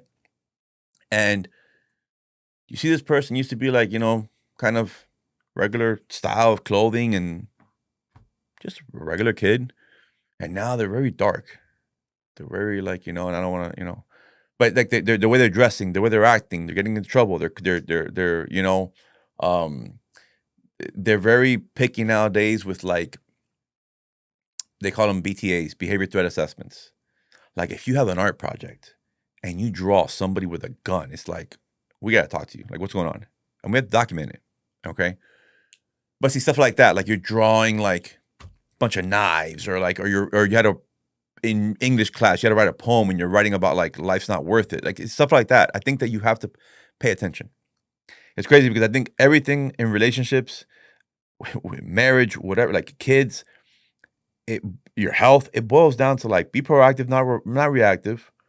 There's no finish line, meaning you're never satisfied. But also pay attention. Pay attention. Pay attention to your spouse. Pay attention to your health. Pay attention to all these things. And so when you see those little changes, sometimes the kids, they'll come to you. I've had kids that come to me. I had one, I used to call him Pistol Pete, not the gangster Pistol Pete, the basketball player from the 70s, because he had the real like shaggy long hair with like the real long mustache, right? And it's crazy because of course he didn't know who Pistol Pete was. And I'm like, man, this dude was awesome. He was like Magic Johnson before Magic Johnson. And of course he's like, I don't know who Magic Johnson was. I'm like, shit, you know what I mean? But he looked like Pistol Pete. And the kid was like, he would be Baker acted a lot. He would have suicidal tendencies. And there were days he would come right to me. Hey, Herrera, I'm feeling like that again today. Oh, man. Are you okay? You want to talk? No, I just, I know I got to be Baker acted. All right, my man, come and I'll make it the most pleasant situation for him. And there were other times that he may be in trouble or like having a bad day. And I'd be like, yo, you good today? I know you had a rough day with Miss So-and-so, but anything else we got to talk about? No, Herrera, I don't feel like that today. And I go, okay, great, bro. We can get past that other stuff. We good, But yeah, I think for teachers, counselors, admin, whoever, SROs, look for the changes in behavior. Look for like, just personality changes. You have friends, family, you have your personality. Would somebody notice if you just went mute for you know what I mean? Like for a week, right? Somebody would be like, yo, you're off a little bit, right? Like I think so, but as professionals, we got to do that as well. Do you think now that parents are being held accountable in the legal system that there's going to be a change? I think that's very tough because there's cases, I think it depends on the case. There's cases where I see like, how did the parent not know? Don't tell me you didn't know. And this is where I think parenting is failing. I used to call it in my house when the kids were little, open search and seizure. I can't tell you if I did it 10 times their whole childhood because unless they gave me a reason to. But if they gave me a reason to because they were kids, give me your phone. Unlock it. Okay. Okay. I know who they're talking to. I know. Again, if I didn't have to do that, few and far between. But know it's available. And know that I'm gonna do it whenever the hell I see fit. And so is your mother. Okay? So the whole notion of like, I didn't know he had 10 guns under his bed. He keeps that room locked. It's his room. No, it's your fucking house, man. It's crazy. I hate that. I hate that so much. Like these parents nowadays where it's like, we go on domestics or like I see parents at the school. What do I do? I'm like, what do? You parent your kid. Your kid's rocking the newest Jordans with like badass clothes and like all fancy stuff and treating you like dog shit. Take all that away. Go to Walmart, buy the cheapest shirt you can find, the most raggedy looking pair of jeans, and the most embarrassing shoes, and have them wear that. The losses you have to feed them, clothe them, and take care of them. Feed them, clothe them, and give them a roof over their head. They don't tell them you got to give them their own room with an iPad and PS freaking 7 where we're at now, you know what I mean, or whatever it is. It's insane to me. And so when you go on these domestics and you're like, no wonder they're not listening to your rules. Like, and again, I don't want to make it seem like I'm this like, super rough like parent. Like I would talk to my kids. Hey, this is why we got to do these things. But can I tell you also that sometimes where it's like, hey, you know why, Jacob? Because I said so. That's it. I grew up like that. My dad would talk and explain things, but other times it was like, because I said so. What do you mean? Why vacuum the house? Why not vacuum the house? Why not do the dishes? You know what I'm saying? And that's where my wife and I always like, we would talk about as the kids were growing up, like what a difference in the way these kids are growing up than we grew up. But Let's continue to make sure they have what we did have growing up: structure, discipline, responsibilities. I can't understand for the life of me why you let this kid do whatever they want and they get everything they want. Like, get the hell out of here. Even if they're doing amazing, like, you don't get whatever you want whenever you want it. You got to work for it. Yeah. You got to wait for it. And so, to answer your question, like, it's a case by case scenario. I do think that there's great parents and the kids just, they're gonna do what they're gonna do. And if there wasn't any warning signs, I'll put it this way: I don't think a parent should be held responsible if there was no way for the parents to know what they were gonna do. What do I mean by that? Check the rooms, nothing on social media, and those are few and far between. That's rare. Nothing on social media, no warning signs, no diaries, no, bazookas under the bed. The kid just flipped out. Well, then how the hell was the parent supposed to know? The kid was a good kid, he did that, whatever. But you don't see those often. You see, they had a freaking manifesto. They had guns. And what do you mean? Again, no, that's my closet. Don't open that. Nah, bro. Like, I'm searching whatever. I don't see a world, in other words, where I don't know what's in my home. I don't know what's in my kid's closet. I'll give you an inch. You can't handle the inch, we pull in it back. You can handle the inch, I'll give you a foot. We'll keep going from there. That's how I always treated my kids. And that goes from like violence stuff or like attitude stuff, social media, to like when you drive. You got your license, cool. You're not gonna go wherever you want. Go to Publix, get me a sub real quick. Let me see if you can handle that. You know what I mean? Like, and then take it from there. We're not like got a license and the next day we're gonna go take a 4-hour trip overnight with our friends. Like, no, like, you gotta baby step these things and earn your way up. I think a big part of the problem is the parents splitting, and then one parent have to, provide for the child. For instance, I did this child mentorship program working with juveniles that were in the system, and in every case, there was only one parent at home, usually the mother. The dad was out of the picture, and the mom's working all day. Yes. Has no idea what the child's doing all day, and that child tends to just get into more trouble. Yes, and that's why I say, I've taught my kids this. When I talk to young people, I think the biggest decision in your life is who you're going to spend it with and who you're going to have kids with. Can you come back from certain things? Absolutely. Are you putting yourself behind the 8 ball if you have a kid with the wrong person? Yes, you are. Because now, to your point, and I think sometimes we, as a society, like, we think we can change people, man. Like, no doubt, like, we should be changing and evolving and getting better. But like, you married this dude and he was like an idiot before. Like, what do you think that you're gonna, like, getting pregnant, that was the end? Like, that's gonna change him? Like, no, you know what I'm saying? And so I think having a male role model, and I get nowadays, I get it. And I will tell you on record here, male and females are not equal. Females are so much better. You know what I'm saying? Like, they're so much better. And, we like to be very tough, but like, what's the stereotype, right? Like, we get a cold and we're like the biggest babies, right? And like, these women are like giving birth and they're like just like soldiers, man. Like, like, they're so tough and they're so much better and delicate and beautiful than men are. But I think there's certain things that, especially for like a young boy, they need a male role model. Because if not, what they're gonna get it from somewhere. What are they seeing? So they're either gonna see dad or uncle or grandfather, or they're gonna see gangbanger, drug dealer or whatever. And so, but I think little boys, same way again, little girls. When my daughter turned 13, it's another one of these things that I mentioned. People are like, bro, like, you gave it to her straight? I'm like, yes, because I don't want her to be surprised. I wasn't gonna raise my daughter to be like, no, like, you see Cinderella, that's how it's like. No. 13 years old, I tell my daughter, walking in her room one day, and hey, listen, it's time. Mom gave you her version from the woman's perspective of this transitional time in your life. I'm going to give you the guy's perspective. And I looked at that in the eye and I said, from now, for the rest of your life moving forward, guys will look at you 2 ways. The girl I'll sleep with and the girl that I'll marry. Which one do you want to be? The girl I'll fool around with and the girl that I'll marry. And how do you decide? How you carry yourself. I'm obviously biased. I think my wife is hot as fuck, right? And I said, I think your mom is gorgeous. Tell me the time that you've seen your mom and I go out, or your mom go out, or whatever, and she's dressed like a slut, or you know what I mean, like, or like showing everything or whatever. Never. She treats herself with respect. She gets respect. But if you're looking for attention, the wrong reasons, and you know, acting in a way that's you're gonna get crap, you know. And spoiler alert, I'm sorry for ruining game for so many dudes, but I told her, I go, guys are gonna lie.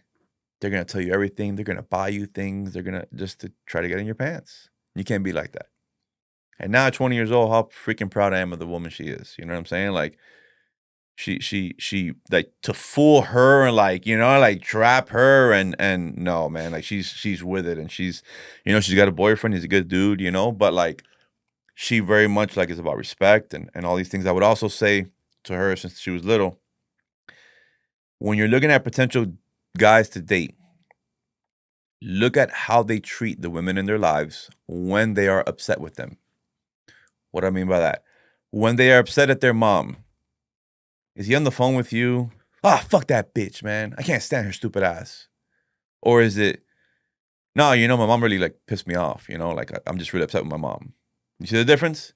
Because if he's calling his mom all these words and his sister all these words just because he's upset, what do you think he's gonna call you? And that's one thing I'm super proud. I've known my wife, holy shit, I'm old, 31 years. I have never called my wife a bitch, ever. She has never called me like a fucking asshole.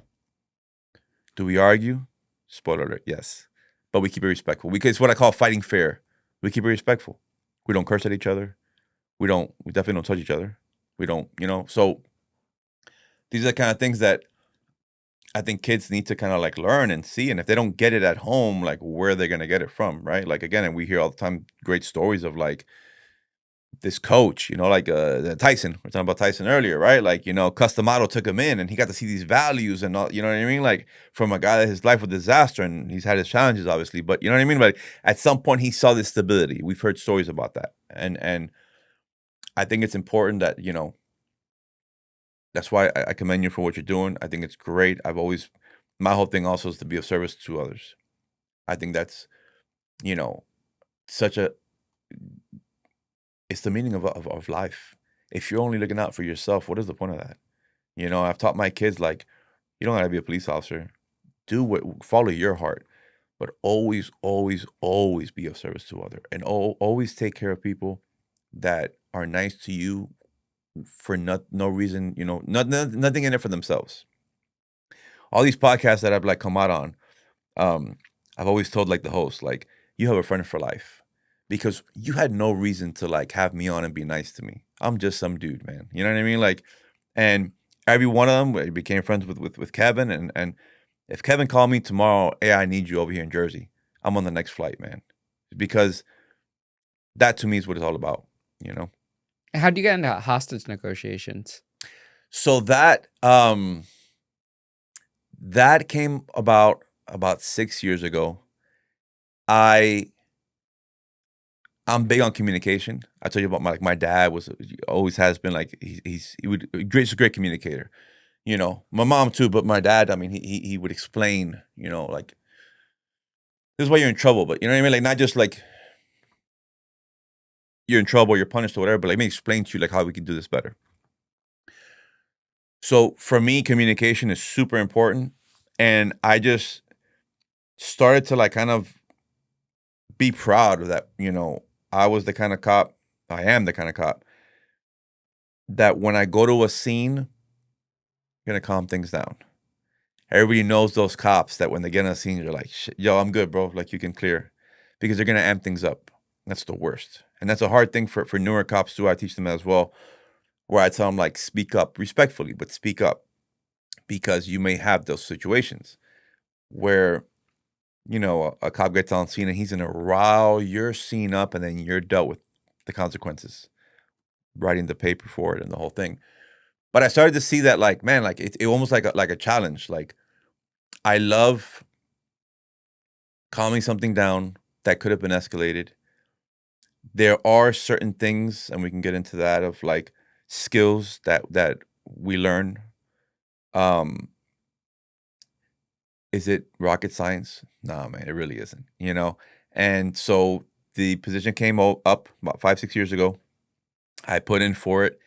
And again, one of those things where like when I get my first like, opportunity to be like a lead, like, the lead negotiator, and then I get another one and I get another one. And then, this may seem very silly, but I mention this a lot where, and I think it's a good thing. I think it's good perspective. I've had these calls where I'm like the lead negotiator, it's work mode again. And I just do the job. And then hours later, the suspect comes out or whatever it is, and it's all safe. And I get in the car, I'm driving home, and I'm like, that was freaking cool. Like, I was like Bruce Willis in fill in the blank movie. You know what I mean? Like, I was like, that was cool, And then my wife, I got home, she said, how was it? I'm like, oh, it was freaking awesome. And I'm like a little kid. But in the moment, I was just work mode. But I think that's a great perspective to have, because I think, like, what's the alternative? Like, just another day in the office. Like, nah, bro, relax, bro. Like, you know what I mean? Like, that whole thing of like, take what you do seriously, but don't take yourself so serious. You know what I mean? And so I love that I still feel like a little kid doing the work. But it's just a great thing. We actually had to call out last week, and but again, those moments where it's like, there's always those moments in these calls where you're like, bro, how the heck am I gonna get this? This person's being just difficult, bro. Like, they don't want to come out. They don't like. They're like, F you. They're hanging up on you, and so again, I think there's different skills, and I always say the skills that we work on as negotiators. They absolutely. I know the running joke is like, it doesn't work in my marriage. Ha ha ha. I'm like, nah, bro. Yes, it makes you a better person overall. It makes you a better husband, father, friend, because going back to what I said earlier, ultimately it's paying attention. Okay. Basic example 101, because we all been guilty of this. If you and I are just homeboys hanging out, having breakfast, and you're telling me about, whatever, it's a problem you're going through. And I'm like, uh-huh. No, Ethan, that's cool. Hey, man, sorry to hear that, brother. Yeah. No, hold on. Hashtag tweet it. Yeah. Right? Like, you're going to be like, yo, F this guy. I don't want to talk to this guy, right?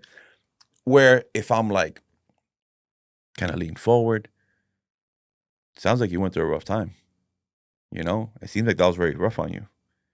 You're going to be like, yeah. Like, but you want to feel, I always say there's a difference between hearing, which is just the physical act, the physical part of your ears receiving the noise, right? And listening, which is paying attention.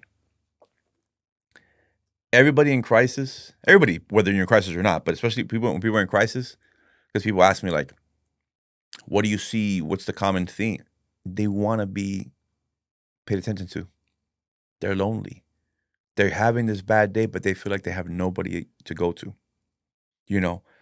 So again, yes, there's skills that we work on. I'm not even joking. Every single day I work on these skills. Mirroring is one of them. And to put it out there, I didn't make up any of these things. These were skills developed, a lot of them by the FBI for many years. I don't know if you've heard of Chris Voss, former FBI negotiator. He was he wrote a book, Never Split the Difference. A lot of business people read this book because it's just, again, it's who cannot benefit from being a better communicator. Chris Voss's boss was Gary Nosner. Gary Nosner, you're familiar with the whole Waco thing back in the day? Yeah. Okay, so Gary Nosner was the head of the FBI negotiation team at that time.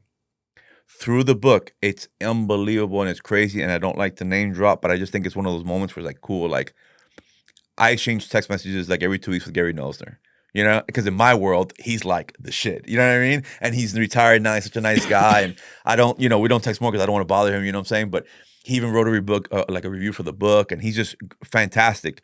And he developed a lot of these techniques, where like they're all just how to be a better listener. So like mirroring, which is like repeating the last 2 or 3 words. So if you say like, I don't like steak, man. I like chicken. You don't like steak? Yeah, man. The texture of it's just I don't really enjoy it. It's something that's gooey if it's not cooked right. I mean, if it's cooked medium well, I could do medium well. Like, oh, so you like medium well? Yeah, but it has to be. You know what I'm saying? And I'm gonna get you to talk more. That's one of them. Labeling is probably what I use most. Looks like, sounds like, feels like. You're telling me about your bad day or your rough childhood. Something as simple as like, seems like you had a rough childhood. Or, it sounds like that divorce your parents went through was really tough on you. What does that tell you? I'm paying attention. I hate when they say like these skills sometimes are like, manipulation or like trickery. It's not. It's just I genuinely am interested in communicating with you and in being a better listener to show you that I'm one of the things I tell people in crisis, I'm right here with you. I'm right here with you. These skills not only help you, obviously, personal life and whatnot, but they help you be a better cop. Because again, and I think a lot of it also is dropping the ego. I work the road still when there's no school. Like next week is spring break, I'll work the road. And I may go on a domestic. I'm Officer Herrera. What the heck's going on here? Bro, get out of here with that, bro. I don't do that. I don't do that. Hey, I'm Danny. And I do this thing. I put my hand on your shoulder. I'm Danny. What's going on? No, I think we got to drop the ego as police officers. I think we need to be humans. And again, be empathetic. I'm not saying be a pushover. Because sometimes I do think sometimes there's too much de-escalation.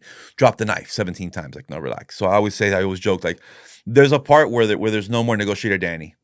Don't get in my bubble, and for sure don't touch me. And you have to train for these things also, which is a whole other thing that I talk about, like jujitsu and physical fitness. And I think I touched on it earlier where, like, I think you avoid a lot of incidents, how you carry yourself. I've been told many times by like street dudes, like, Herrera, you know why we fuck with you, man? And I'm like, because I'm nice. I talk to you. Yeah, cool. But the way you carry yourself, your uniform's always on point. Like, it's not wrinkled. It's not like overly, like, it's not dirty. Your uniform is fit for you.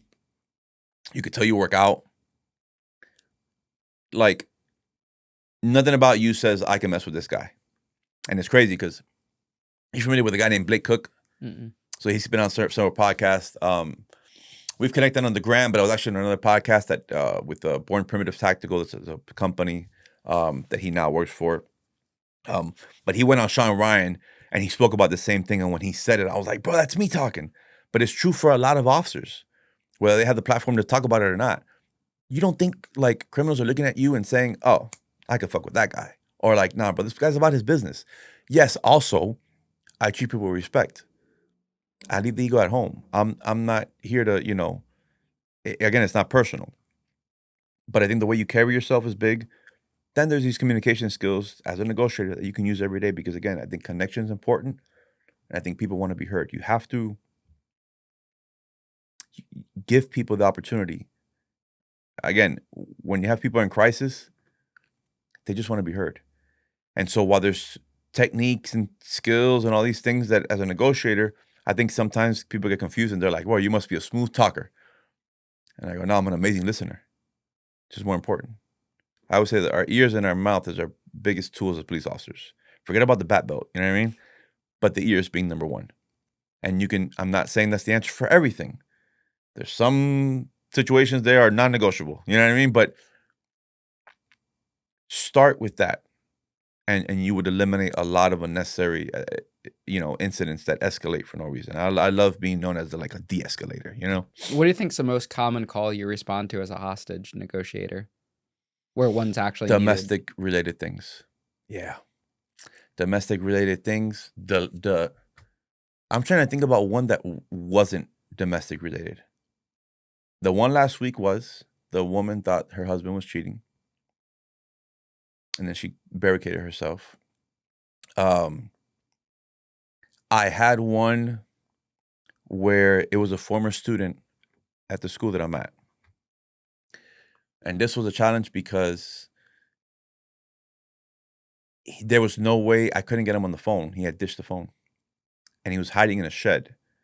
He hit his pregnant girlfriend for whatever reason, ran to the neighborhood, and then barricaded himself in a shed on a random backyard with a gun. And I wasn't going to be the lead that day. So the way it works when you go on these calls as a negotiator, you don't know sometimes like who's best for the role. So as a team leader, that's part of my job sometimes when we get on these scenes. And sometimes I'm the first one there and it's just I'm going to make contact or I'm going to be the guy. But sometimes like in a perfect world where I have, 3, 4, 5 of my people, okay, based on what I know about the suspect, okay, Ian, you're up. And, so-and-so, you're going to be the coach. The coach is like the number 2. And then this person is going to be intel. And this person is going to be like the scribe, writing down the important stuff, right? But those, you have to be able to do all those positions, in other words, right? Obviously. Well, not obviously, because there's some people that, it's like in SWAT. Not everybody wants to be a sniper. Not everybody wants to be the breacher. There's different roles. I tell my guys, like, there's nothing wrong with, like, if you love being intel, fantastic. I do not want to be intel. I don't want to be on socials looking people up and like, I love being the lead negotiator, But so on this one, I was going to be the coach. And we're doing, kind of getting, and you don't want to rush to make these calls either, unless it's like really like dire circumstances. And so we're finding out about this person. Any negotiator, you want to find out hooks and triggers is what we call it, right? Like hooks are essentially what's a good thing to bring up to you, okay? Typically, kids are going to be a good thing. What's triggers? Well, if it's domestic, the spouse is going to be a trigger. So don't keep harping on the spouse because it's going to piss them off. So we at least want to find that out. And on this one that I was supposed to be the number 2, when we run the person and we see his face, I tell my sergeant at the time, I'm like, yo, I know this dude. I don't know him well, but I remember him. He went to the school years ago. Oh, shit, your lead. All right, bet. He's hiding in a shed, no phone. So they end up putting me in the Bearcat. The Bearcat, think like the Bat truck, like the dope ass, right? Gangster, right? Like truck. And I'm there with the SWAT guys. And I'm on like the freaking bullhorn, like on the PA. And it was challenging because I don't get any verbal feedback. But I start with hey, so-and-so, this is Danny Herrera. I'm the officer, at the school here. When you went to the school, I don't know if you remember me, but I remember you. And I go, hey, do me a favor, if you can hear me, like throw a branch out the shed or something. And he, the sniper will tell me, hey, he threw it. I'm like, oh, great. Hey, great, buddy. I'm right here with you, man. Whatever. And I started to tell him, like, this is where another thing that I was raised on. You never know who's gonna see you anytime that you go out of your house, man, and how that's gonna impact some part of your life. So always look decent, but always be kind. You never know when it'll come back. And I start telling him, like, hey, I don't know what you remember about me as the SRO over there, but I'm a man of my word. I remember you. You never, like, I barely spoke to you. I would saying what's up or whatever. Like, you never had any issues there. I've told the SWAT guys, like, you're not a threat, bro. You're just having a bad day. You're just having a bad day. It's okay. You have my word. I'm going to keep you safe, but you got to listen to me little by little, and then again, every now and again, like, hey, throw out another branch or whatever. And then finally kind of reassure, hey, I don't want SWAT involved. You don't want SWAT involved. Again, I told my guys, stand down. I said, I did hear you have a gun in there. You cannot come out with that gun. Okay? But listen, when you're ready, I'm going to have you come out this way, turn to your left, come out to the side gate there there's there with your hands up the whole time. You have my word. Again, I don't know what you remember about me as an SRO, but I'm a man of my word. I guarantee you, not many guarantees in life. I guarantee you, you're not going to be harmed if you listen to me. Whatever happened earlier today, we're going to get past that. We don't want anybody hurt. I don't want you hurt. I told my boys, I know you. Hey, Herrera, he's coming out. I'm like, oh, because I couldn't even see him before I was at. He came out bawling, crying, and they have to clear the shed. SWAT does. The gun was there. You know what I'm saying? But that was off of domestic. You know, I had another one where this was an interesting one. Again, no phone. I'm negotiating through a garage door. The funny thing with this one is because it's like sometimes cops have like the worst luck. I had a wedding the night before. One of my jiu-jitsu buddies. And I don't even remember what city it was. I don't know if we were around like Boca Raton. Far enough, we're like, while we're in the wedding, my wife and I were like, we should have gotten just a hotel and like stayed here. This is dumb, like to drive back, right? I think I'm not a big drinker, so that wasn't the issue. It's just like, you're having a good time and you got to drive like an hour and a half back. It's like stupid. And I tell my wife it was Saturday night, and my wife and I Sunday, we usually get up and we'll go straight to the gym. And I told my wife, hey, no alarm tomorrow. We'll wake up when we wake up. We'll go to the gym when we go to the gym, because it was a long night, but I was also really tired from like the week or whatever. By the time we get back from this wedding and shower and go to bed, it's like 3 a.m. And when you hit that pillow and you're like, oh, heck yeah, bro. I get called out an hour later. Like, bro, come on. So I get called out, and it's this guy, big guy. And, again, getting information.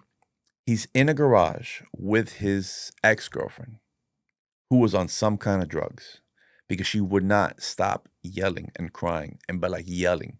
Like if I tried to yell like she was yelling for 10 seconds, I'd like lose my voice, and she just wouldn't stop. And I'm like, what? And he had a rifle. And I'm like, what is happening right now? Little by little, start getting intel. I hear like he's close with the mom. The mom's a hook. It's a good thing. And can't get him on the phone. So we got to do this call face to face, even though it was like face to garage. And I remember like the command staff did not like it because a rifle round can go through that.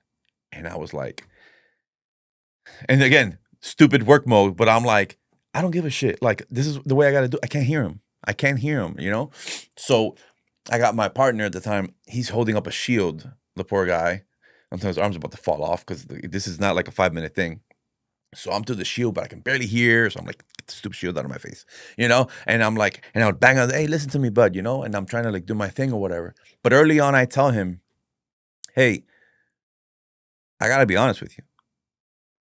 My higher ups are not going to let me be here for 3 hours, bro. Like, you have your girl there. Like, and that's another thing. You don't lie. Don't ever, ever lie as a negotiator.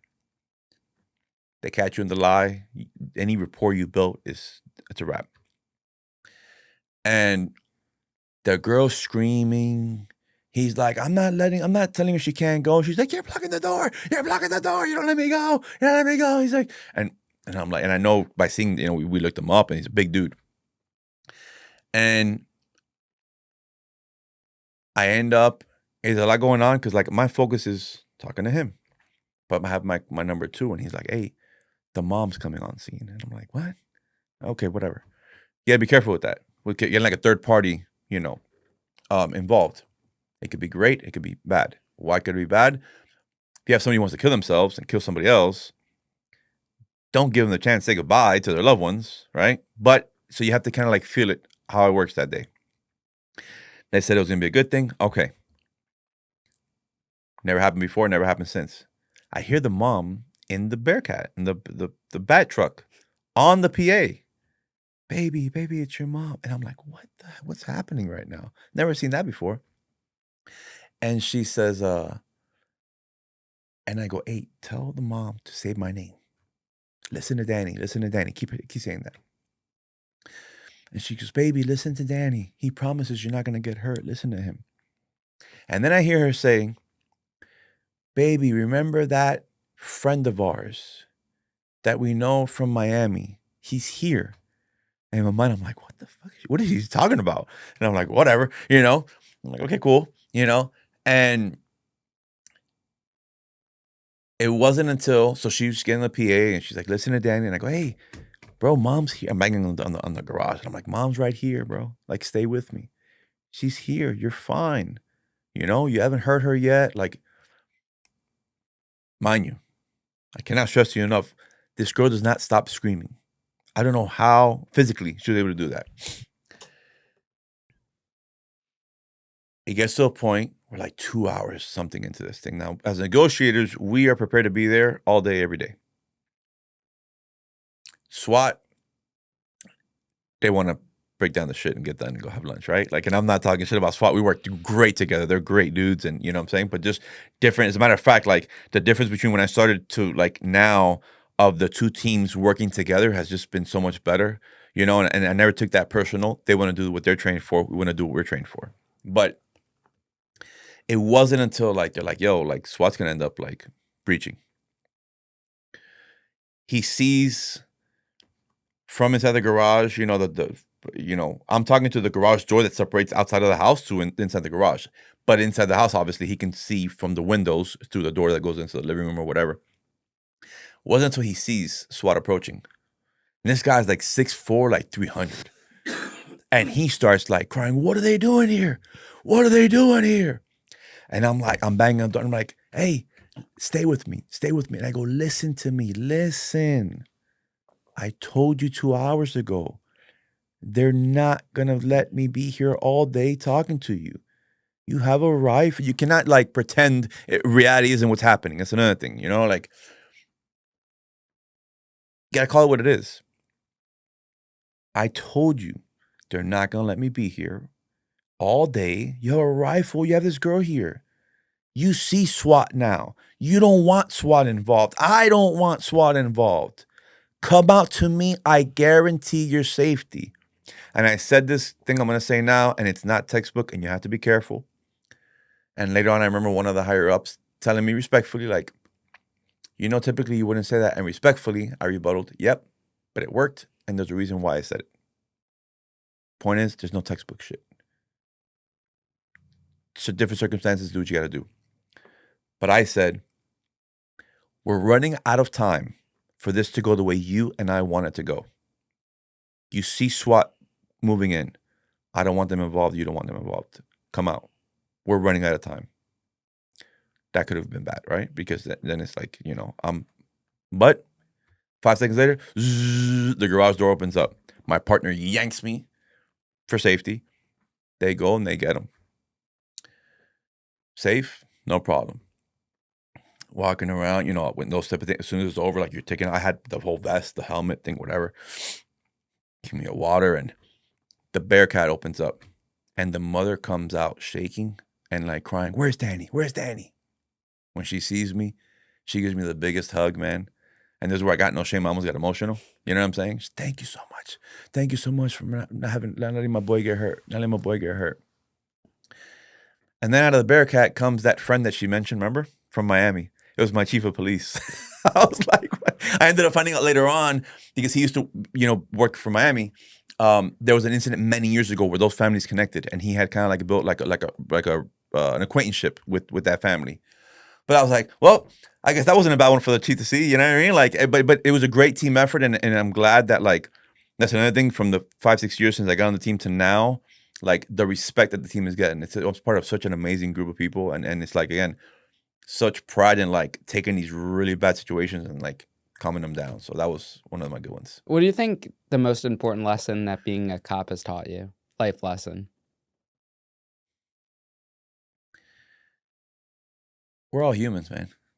We're all humans, and like you know, I'm a man of faith. I'm not. I wouldn't say I'm religious. My tattoos may tell you otherwise. You know, there's certain Bible verses that have. There's one in particular that has saved my life when I lost. When I had that loss in 2001, very dark time, and there's one Bible verse, Mark 11:24, says, "Therefore I say to you, whatever you ask for in prayer, believe you have received it, and it will be yours." That verse saved my life. I wouldn't be here otherwise. Because as dark times as I went through, I always believed there was a light at the end of the tunnel. Even if that light was a dot, right? Like, but it was at the end of the tunnel. And it wasn't overnight. I had to push through. But I'm saying all that to say I'm not religious, but it's the old thing in the Bible. He who has not sinned, let him cast the first stone. Name somebody you know that's perfect. Do you know anybody? No. Neither do I. Because we're all flawed. And what makes like your sins worse than mine? And obviously, little bias, right? Like you're out there raping kids. Like, I don't think that's the same as stealing a candy bar. You know what I mean? But I think the number one thing for police officers is treat people with respect unless they dictate otherwise. Again, I can go to a call Tuesday when I go back to work, and the first call in the first minute, I have somebody coming up to me trying to attack me. I'm not talking, bro. Like, you know what I'm saying? But starting out a call, starting out a traffic stop, I'll be the first to admit I'm not big on traffic. Okay. I grew up in Miami, bro. Like, I'm not gonna be a hypocrite. You know what I'm saying? Like, but you know, no, but like the approach of like, I'm very proud. I have never 15 years pulled over a car, and the first thing I said, well, what do they say when you get pulled over? Like, do you know why I pulled you over? I hate that. Like, what are you gonna get out of that? Yeah, but like 90% of cops do that. That's what I'm saying, and I hate that because it's like, no shit, bro. Like, I was, you know what I'm saying? But like, and I'm not saying kiss people's asses. I'm saying make it safer for yourself, because what am I worried about when I pull over a car? It's gonna blow my brains out. They may try to, right? Like, traffic stops, people don't realize, are the most dangerous thing cops can do, you know? And so, for example, my approach, and yes, obviously, and I keep saying totality of circumstances, okay? Certain part of the city, certain time of day, certain cars. It's not being, you know, racist or anything like that. It's and good intel. Okay, I would always say, like, if I'm doing a gang, like we did gang operations a lot in street crimes, and if we're working on a gang operation on a Hispanic gang, you know, who likes to wear like Sacramento Kings jerseys, even though we're in Miami, right? And drive black Impalas, like blacked out with like 20-inch rims or 15s, but he keeps them clean, right? You know what I'm saying? Like, you know. And then we're in that town, that city, or that area in the city where they live. And like, we see those, like, what are the chances, right? Like, yeah, that's just being a good cop. That's good intel. So yes, and that's where I say attitude is a big thing also. But a regular, like, okay, they're going 15 miles over. You shouldn't. Speed kills. Speed killed that girl that I was talking about, right? Okay. Running a red light and speeding.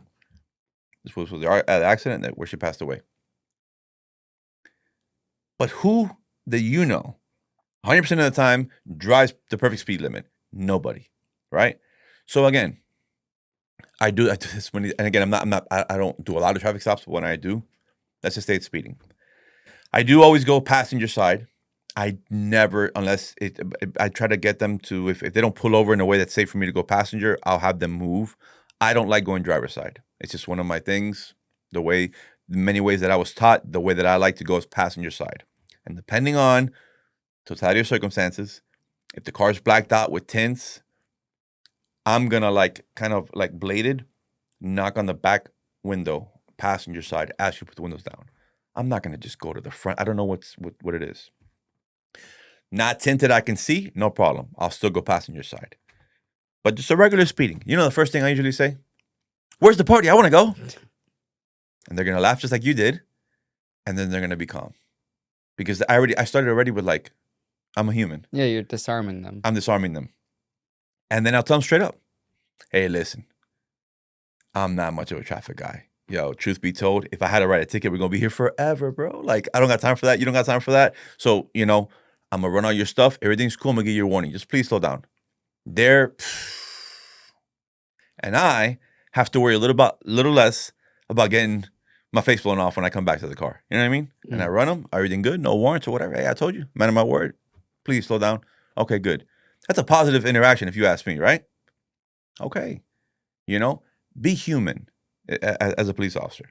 Another weird thing, and if my chief and my people watch, I never go through with this. I just say it to be funny. But I always think, and again, I talked about like negotiator skills that I use all the time.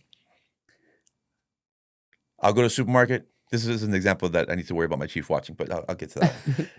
But I go to the supermarket and I like almost on purpose pick a cashier that I see like looks like they're having a bad day. And I take it as a thing. I'm going to make them smile before I leave.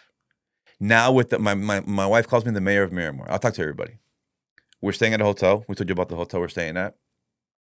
I'm messing with all the front desk people. Those people get treated like crap a lot of times. Oh, my! Anytime that you talk to them or like that people talk to them, it's for a complaint. My room's dirty. This and that. What I'm like, no. Like we went to grab breakfast after the gym earlier, and the girl was not the same girl from last night, and I asked her for something for the room, very nice, and she had very nice hand tattoos. And I'm like, yo, I love those hand tattoos. She's like, oh, thank you. And I go, I'm in a rush, but later I'll show you all mine. She's like, oh, okay, cool. You know, I'm like, what does that cost me?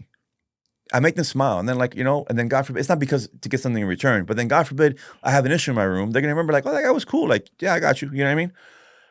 The one that I was gonna joke about before, I did it the other day. I'm in a red light.